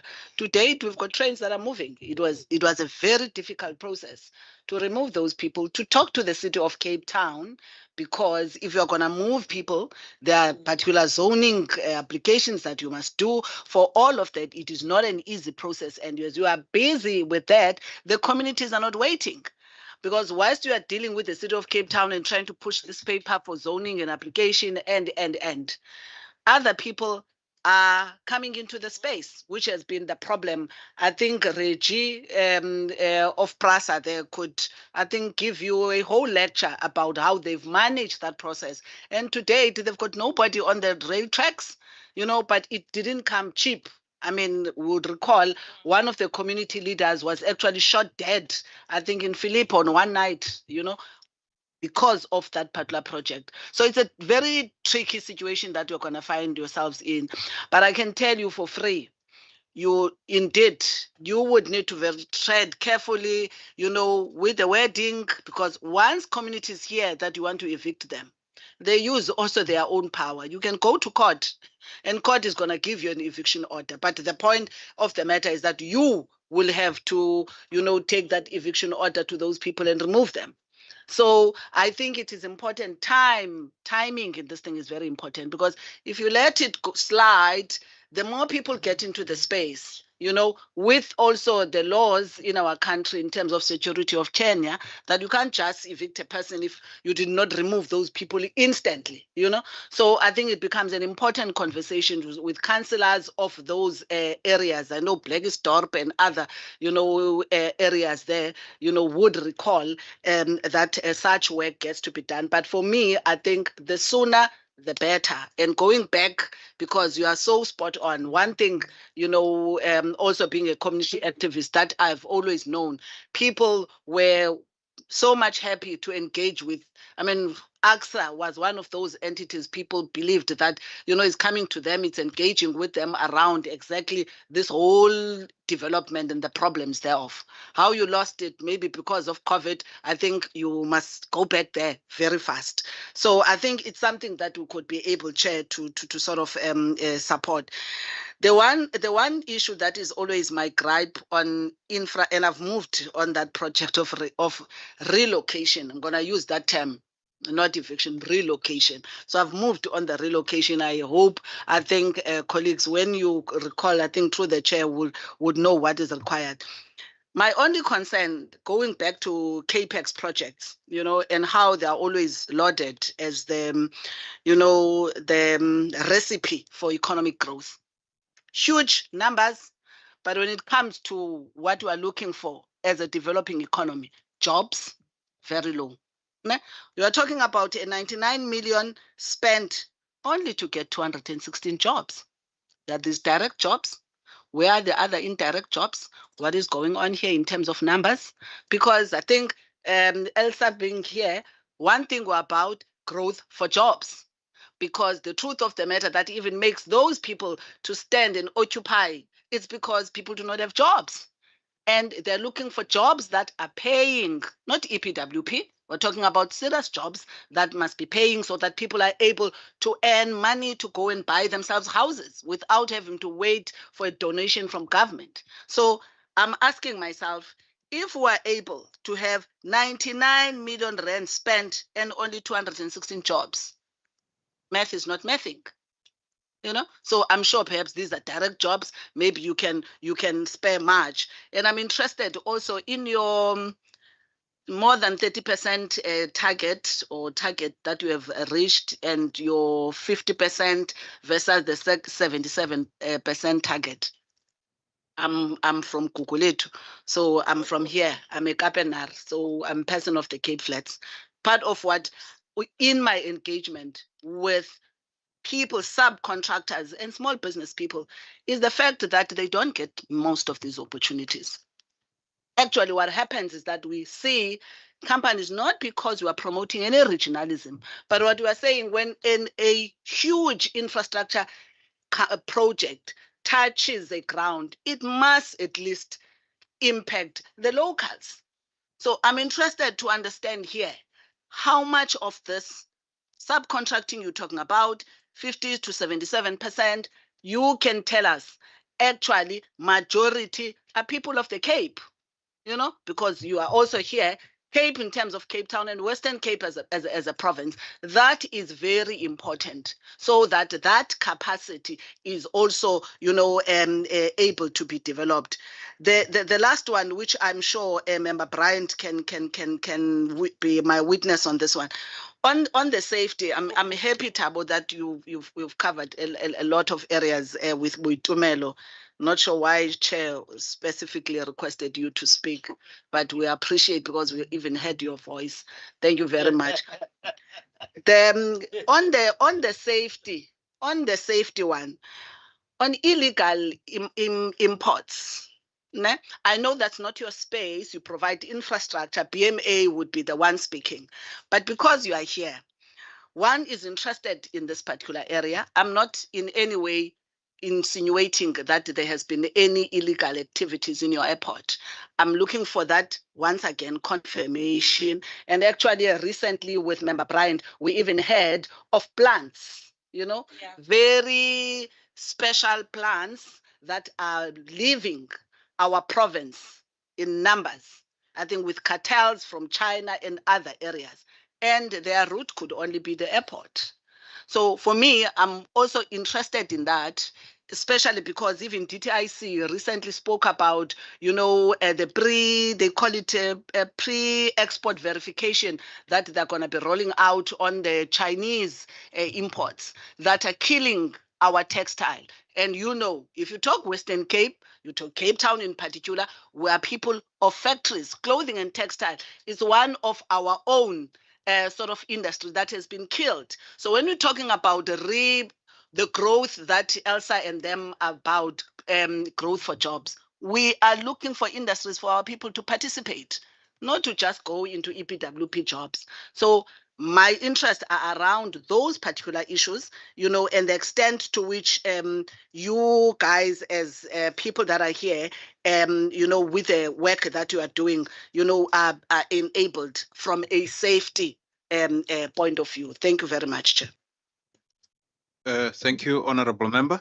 Over to you, Ndate Shilowa. Lots of questions. That's going to keep us till 7 o'clock.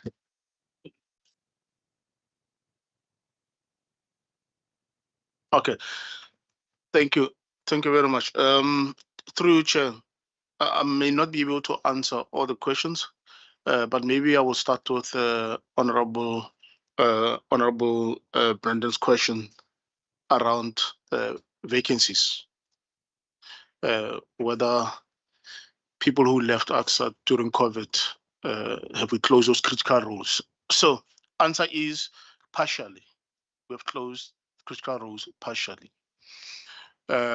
Some of colleagues who left AXA during COVID have came back, but not all.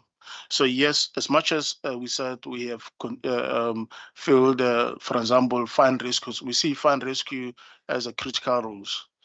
Because without firefighters, there's no airport. That's why they're critical.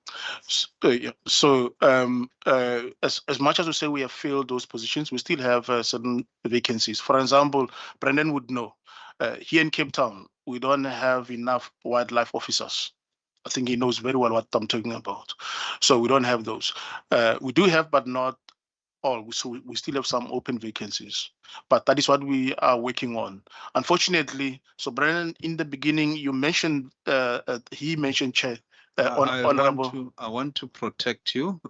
Please address the member as honorable member, not as Brennan, Chair. but you talk through the chair as well. Thank you. Apologies, Chair. Apologies. So, honorable member mentioned that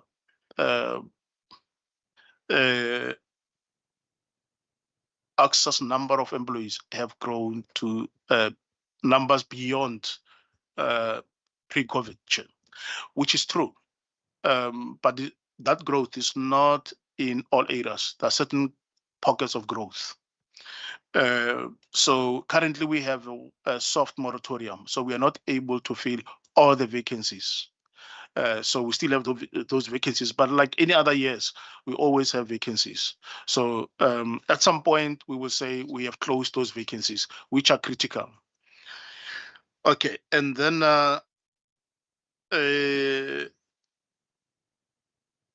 the other matter of illegal goods or general aviation, before I go to illegal goods, general aviation, Honorable Chair,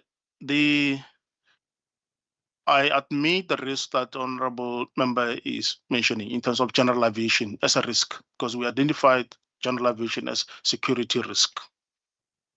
Okay, and that is why we have a dedicated strategy on general aviation. Honorable Chair, I must mention that the general aviation is not as heavily regulated as commercial operations. So, and we don't have really much control in terms of what general aviation is doing, but we are bound by law to also accommodate them at commercial airports. So what we have done, we actually have engaged with the general aviation community through our head of security, and to raise the concern and understand exactly what's going on there, but also raise the concern from our side. So, and we have identified that indeed where the risk is actually at the local airports, small airports. Exactly what Honorable Member mentioned in terms of Beaufort West or any other airports that are not of international status. So because those operators, they find themselves at the airspace, at the airside operations without going through normal screening. And that is why they actually pose a risk, for us. Whereas any movement that originated, any general aviation that originated at Cape Town or OR Tambo or Kinshasa, we know that they are fully screened. But the one that originated from Kimberley or Bloemfontein or Uppington may not have gone through screening the same as other international airports. So the process actually we have embarked on is to try and strengthen the security screening for general aviation at local airports or domestic airports. So that process is not something that's going to happen quickly. It's a process that is going to take some time and it takes a lot of money. So the project that I would say is a little bit more advanced in terms of planning is for Bloemfontein, which will actually build a proper screening for general aviation, so that whoever goes into general aviation area undergoes proper screening. When they find themselves on airside, they are fully screened. And the similar process will follow for all other airports. So that is what actually will happen, but it's not something that I would say is going to happen within a year or so. Thank you, Chair. And then, Chair, illegal goods. Can I mention something on illegal goods, which is safety that the honourable member mentioned? So yes, we may have those incidents where people are taking chances to go through our airports with illegal goods. But we do have a success rate where we actually catch them out. I want to mention not long ago, this week or no, last week, we had someone trying to move to leave Cape Town with quite a number of phones from Cape Town. I don't know where that person was going, but we were able to identify that person, and that person had to be arrested. That is one. Two, majority of our cargo obviously go through cargo and do have cargo operators, private cargo operators. Chair, I mentioned that we are reviewing our cargo strategy. Part of the review of the strategy is looking at screening of goods. So currently screening is happening, and so it's also audited, but the screening is done largely by cargo operators. Obviously, they do it under the scrutiny of South African Civil Aviation Authority. So what do we want to do as part of strategy review? We want to add another leg there where AXA screening. We want to own the screening so that when the question like this comes, we know that it's AXA's responsibility indeed. Not we are accounting for it, but to some extent, it's not really responsibility, full responsibility for us. So the strategy is looking at introducing AXA screening capacity for all goods that are going out. Thank you. Over to you, Dr. Shiloh. Chair and honorable members, maybe just some closing remarks by responding to some of the questions. Invitation to our airports, yes, we will make sure that we are in George and Cape Town. Thabo and Shahid will coordinate that. The next one is on relocation. Thank you for your comment and also the success story around PRASA. We definitely need help in this regard, so we will be reaching out. We'll just be guided on how that should be done, because we're definitely going to take you up on that, honorable member, through the chair. And on quantifying jobs, it's a very important point. We will make sure that we go back and for each and every project, we break down the number of jobs that we believe will be created direct, indirect, and to the extent that they are lower, then we also ask questions to ourselves and we address them before we engage with you the next time. So that's a matter that I think, you know, it's a very important matter. This project should assist in, as you indicated, creating jobs that are sustainable for people who live in the province, in the region. So we are going to do some work on that. I think the other questions Tavo responded to. Chair, I'll pause here. Thank you. Honorable members, we came to the end of this deliberation. I thought Honorable Stoffel wanted to say something. Really, from our side, as members of this standing committee, we just want to say really thank you very much. I want to give Ilse maybe an opportunity also to make closing remarks. And I think there are certain areas that you are going to pick up from here. Maybe you can highlight the areas that you are going to pick up from here with the PRASA, and then we can obviously dismiss you as we are going to deliberate on resolutions, some of the matters that we might follow up with you, like the issue of obviously conducting an oversight on site in terms of your what you call your drilling, safety drilling, you know, that I think is going to really be coming as one of the things that we need to do. Over to you, Ilse. Thank you very much, Chair, and thank you very much, members, for always excellent questions. And just for the AXA team for being prepared. A few things from my side is I completely concur in terms of the questions of growth for jobs, and we need the partners, even in terms of our very ambitious job goals. We cannot achieve that without the investment. Therefore, just in terms of your transparency, in terms of your investment pipeline, that's amazing. But those indirect jobs, because if we don't have the infrastructure that work, we can't enable the tourism and our export industries, and that's critical. So for me, that is very much in terms of this is the partnerships that we need in order to us to achieve our very ambitious growth for jobs targets. Some of the follow-up actions, Chair, that I've noted with regards to the first one being the linkage in terms of Department of Infrastructure. In the Western Cape, our Department of Human Settlement and our Department of Public Works, they were this mobility is on the one side and infrastructure and human settlement is one, which they call Department of Infrastructure. I will make those introductions. I flagged that as well with my head of department. So you must just indicate who I need to engage with in terms of that. The second is in terms of just looping in the city. I'll discuss this with our council colleagues that also serve on our Air Access Steering Committee, which often is where we engage with AXA with regards to this project. We don't always get this level of detail. I think they save that for the standing committee. So I'm very much appreciative of being able to just view that. But in terms of just making sure that there's that linkage and City of Cape Town are also members of that committee.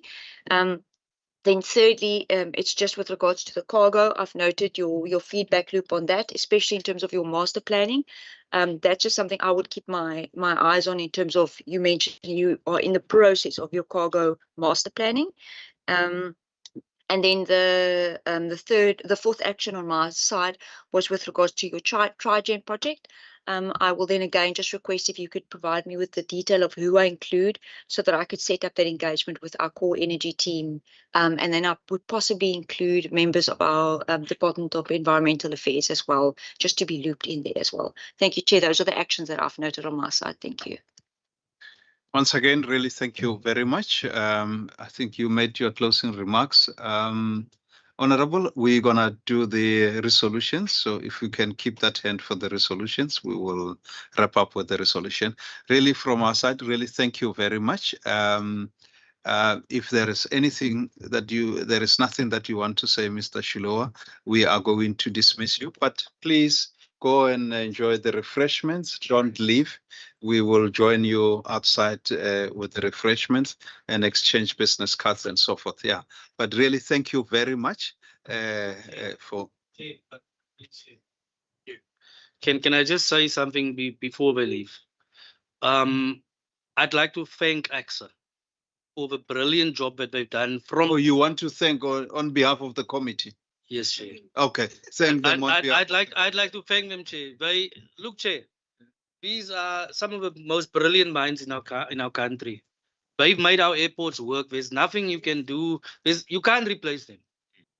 From 2020 to now, seriously, if someone tell you that in terms of a best company to work for, I'll tell you, AXA is the best company to work for.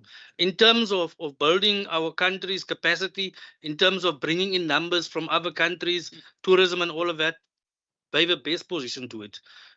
In terms of securing our airports as well, they are the best to do it as well. But when you are the best, you must allow other people to scrutinize you so that you can do better. And I've learned that at AXA. So I want to thank you guys. Honorable members, thank you very much. Thank you. Thank you. Yeah, you are excused. Thank you. Once again. He's still maybe, and additionally, you must look out for the CV, Okay, colleagues, we've got 3 items to look at. Is it 3? Yeah. Yeah, 3 items, and then we go to resolutions. Okay, 4 items, and then we go to resolutions. Okay, so can you just take us through quickly with the...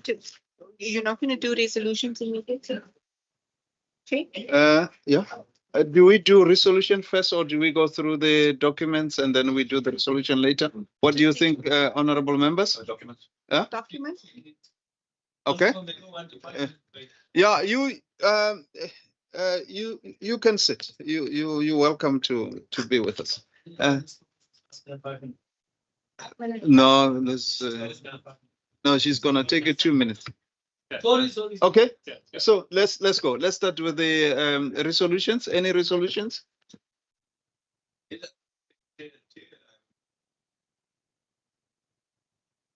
Okay. We captured that. Okay. Put your mic on. Put your mic on. Sorry for that. Thank you very much for the opportunity again. Yes, the oversight will do very well because what we have heard now, we will actually see, in practicality. No, so thank you very much. Okay. Any other? Yeah, Chair. The AXA did say that they will assist us in terms of oversight visit with general aviation areas. Because in terms of safety, what the member said, it is crucial that we inspect the general aviation sites. Because I can promise you now, if somebody wants to kidnap you today, they can take you to Swellendam Airport and take you to any other airport in the country and no one would know it. Okay. And from there you can go to Lesotho and you are out of the country. So in terms of that, we need to go and scrutinize that because it's the safety of our people. But I think we must just be careful that we get into transport now. We must just be careful that we get into transport because we tourism and economic development. But it's the safety of our people. So no, so, I do get it. Yeah. But I hear you as well. Yeah. So we must just be careful. Yeah. The first was Honorable Stoffels.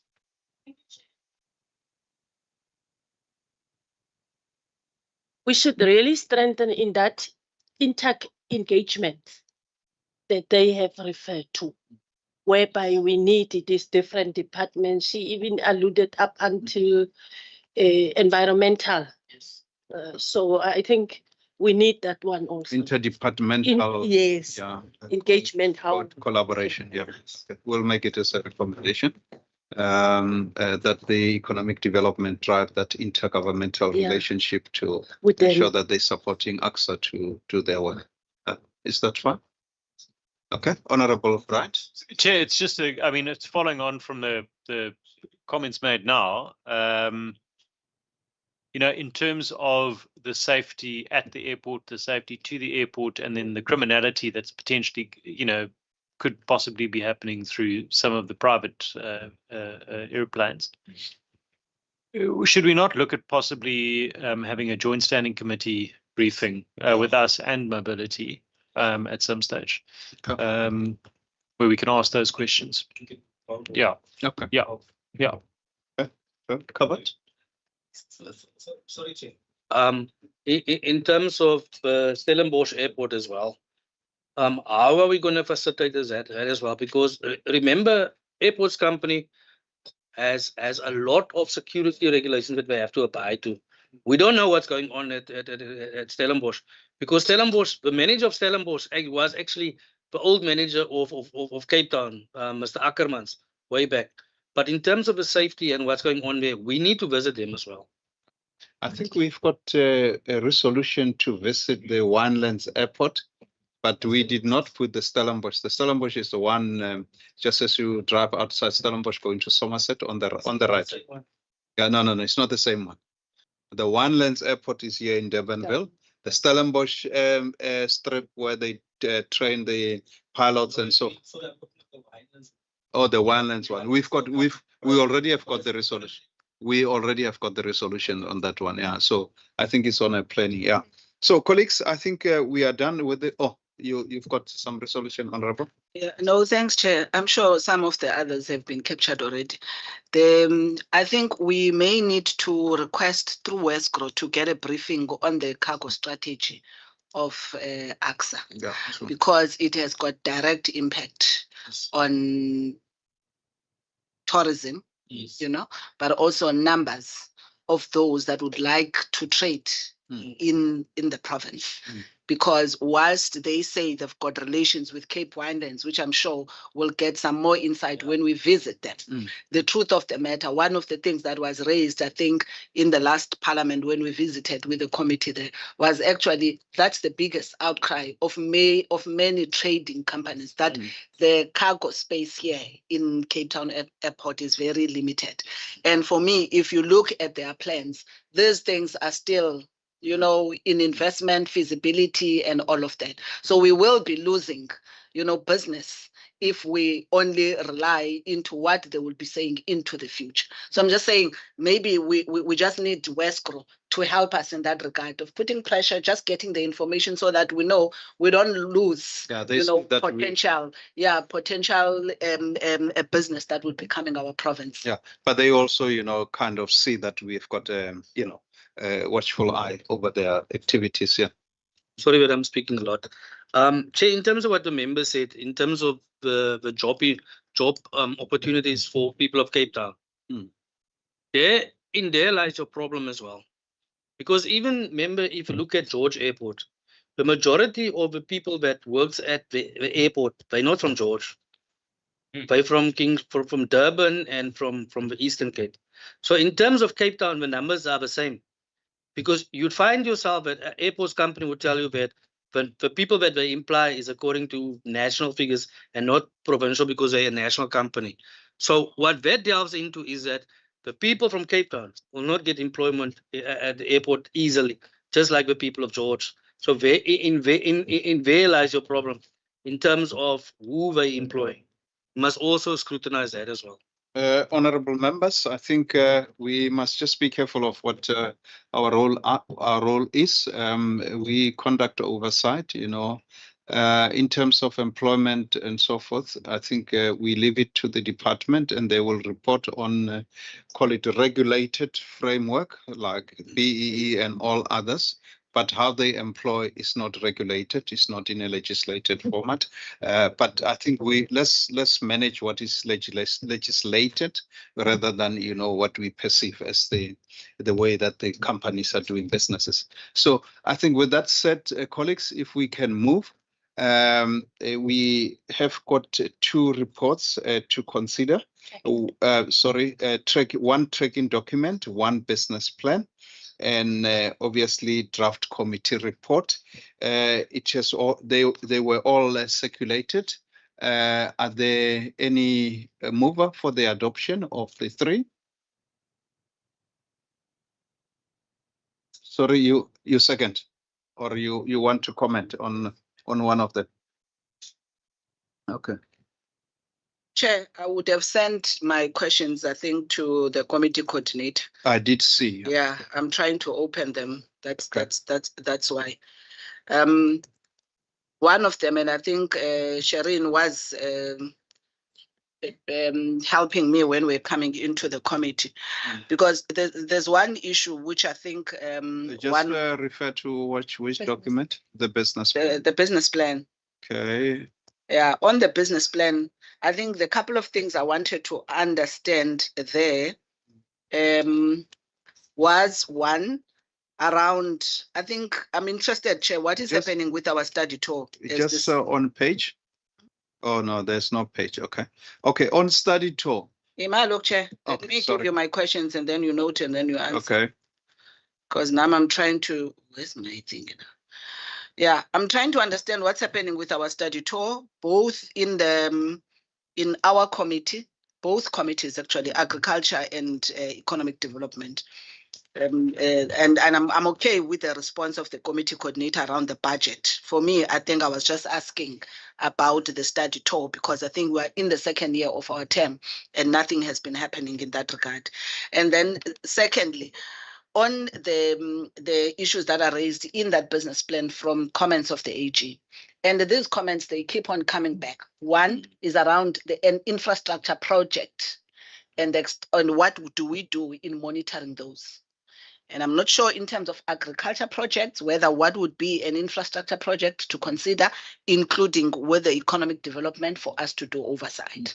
So that was one issue I was trying to understand whether because I don't see any activity that is linked to that in terms of our business plan and the activities that we are still gonna be doing. And that for me is important because I think even in the morning, as you guys were in local government, AG likes to always bring this thing back to us. And if it's being brought to us, we need to be able to demonstrate that we're doing it. The issue of the APP. This issue and across committees, I'm not sure if there's any committee we can learn from where we have an opportunity when a department has concluded or even before it concludes its APP, it presents it to the committee for us to make inputs. We don't get that opportunity. Then when we ask questions post facto, it's like we're sleeping on the job, which is unfair because we're never given an opportunity to do so. So I think it's a matter that I thought in the business plan as it reflects, it's something if we do not have a response for it in this financial year, I'm asking that it's something that we consider it as we move towards because we are almost half into this financial year, if I'm not mistaken. We're half into this financial year and we'll be looking at the annual reports very soon. So I think it's something that we must find a way, Chair, to integrate into our planning because if it is not in the plans, we've got a lot of things as committees. We may not necessarily always, it's not because we do not want to do them, but they may fall through the cracks. And I think that was my point I wanted to raise without having any issues with what is currently in the business plan. Thanks. So you see, here's, I'm just thinking as you're speaking. Our medium term is about $1 billion. Is it $1 billion? Yeah. And in terms of our infrastructure, I'm just going to reflect quickly on agriculture. We're talking about the cost that gets allocated about 100 million or so. Those are the kind of infrastructure that you will look at to say, what is the disbursement amount that is gone and what have you done in terms of the support of those farmers. But then you have got the transversal role, that you've got the G4J, the guys that are sitting with the 43 billion in the school and in health, which, we really don't have an oversight role there. We've got a committee dedicated to do that oversight role, But I'm just thinking loud here because how we can really conduct our oversight, in respect to the allocation that we are getting. The economic development, they get 540 million, medium term, a very small amount. So in terms of really the amount on infrastructure, we don't have.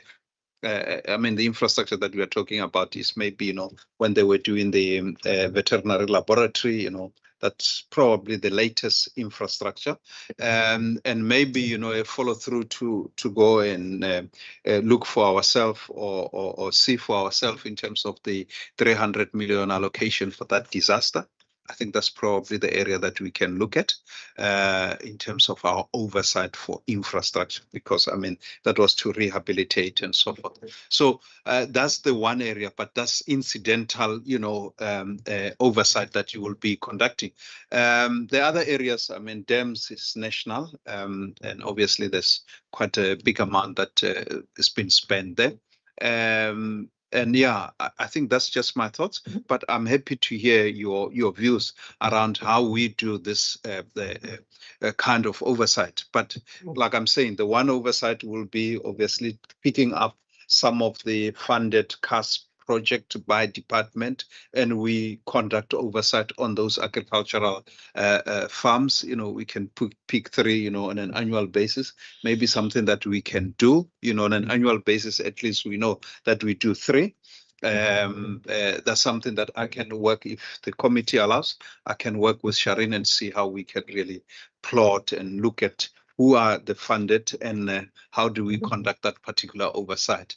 On the transversal role, I'm not sure. I would really be guided by you in terms of, how do we really engage infrastructure to see and witness, what the economic development and economic, support to what we do is one area that we might have to think about it.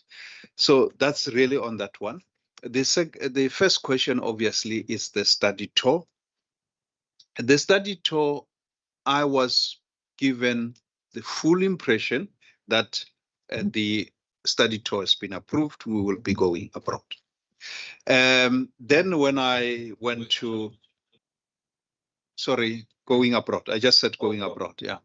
So when I started now engaging with Shireen, then I realized that there's lots of processes that needs to happen. And really primarily because this now becomes a cluster committee rather than a committee, because my submission was on a cluster on economic development and tourism, as well as agriculture. That was the submission. On the one side, Honorable Mbombo submitted for mobility. So now that required consolidation. That consolidation, obviously, it will be obviously a new work in terms of what you call research. And thereafter, with that research, then it will need to be submitted through the process. And obviously, international relations will have to engage, the country that we are going and all those kind of stuff. So that's obviously the discussion there. So as a result, obviously, we are facing election. So it looks like it's not going to happen this year. So we'll definitely be working towards early next year to conduct our international study tour. I'm disappointed, as all members are disappointed, because I gave the impression that the study tour is going to happen in this financial year. But I did express my concern with the deputy speaker and so forth, because the impression was that we will be able to execute in June, and obviously it can't happen because there are many processes. I spoke to the secretary. I tried to press her to say, can you? It was like, no, honorable member, this is what the process is laid out, and this is how it's supposed to. Yeah. Honorable Brad, sorry. Chair, can I just confirm from my side that I've been present in some of those discussions internally where you have really reached out and tried hard to make this thing happen. I know you have done your utmost. So just to assure members, it's through no fault of yours. Yeah. And I think, honorable members, some of these things, you're going to upset people, but it was really necessary too. But unfortunately, I had to do it on behalf of the committee. Yeah. So, colleagues, if that covers the query on that business plan report, is there any other thing, Honorable Ngotlo? I'm covered by your response, and it was not in any way questioning whether you went the whole way. It was just to understand where are we. Okay. Two, I think we need to check with programming. Yeah. At what point did this new way that for any committee to go, it needs to be clustered? I'm not sure whether there's that rule. We can't go because our study tour has got to do with our own business. So if there is a recommendation, I think it's a good recommendation to cluster, but it can't prohibit a committee, because when we get our roles or responsibilities, they're based on our portfolio.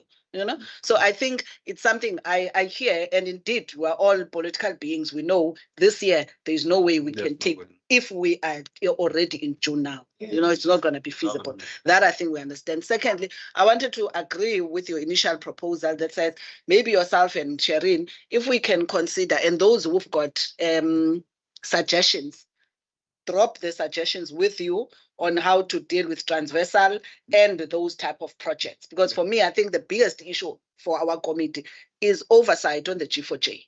The targets of the G4J are ours because we are the economic development. We may not necessarily be implementing the project, but the success of the G4J in terms of job numbers, you know, the growth of the economy in terms of the percentage, you know, it depends on us ensuring that DDET with the requisite departments deliver. So I think it's something that I'm suggesting if you guys, both of you can do that, and we can drop a note to yourselves. And I think I then want to support what is in the business plan. Thank you so much.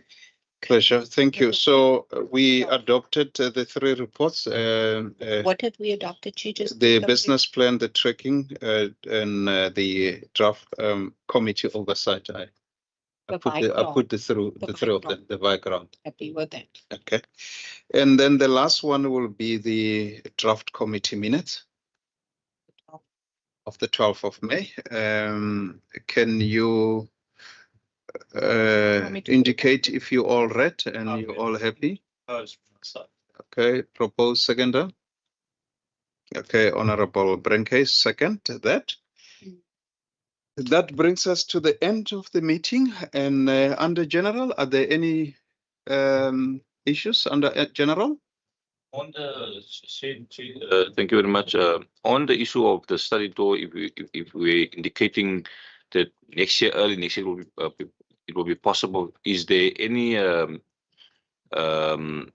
country that you were looking at or options? I will leave that to Sharon. She answered me so nicely, and I think she will be best to answer that question in terms of country. It's not. No. There's an international relations policy. The policy says that a committee does not determine the country that they're going to visit. They determine focus areas. And based on that focus areas and the research that gets conducted, the research will inform the country to be visited. So yeah. I think You want to run away? Maybe? No. I think she answered. No, I just want to say she answered it, much better than I would have tried. But really, colleagues, honorable members, thank you very much. I know you're getting onto the road. I must go to NCOP, unfortunately, for my sins. Thank you very much for your engagement. But what is the school? CPUT. Thank you very much for joining us today. And all the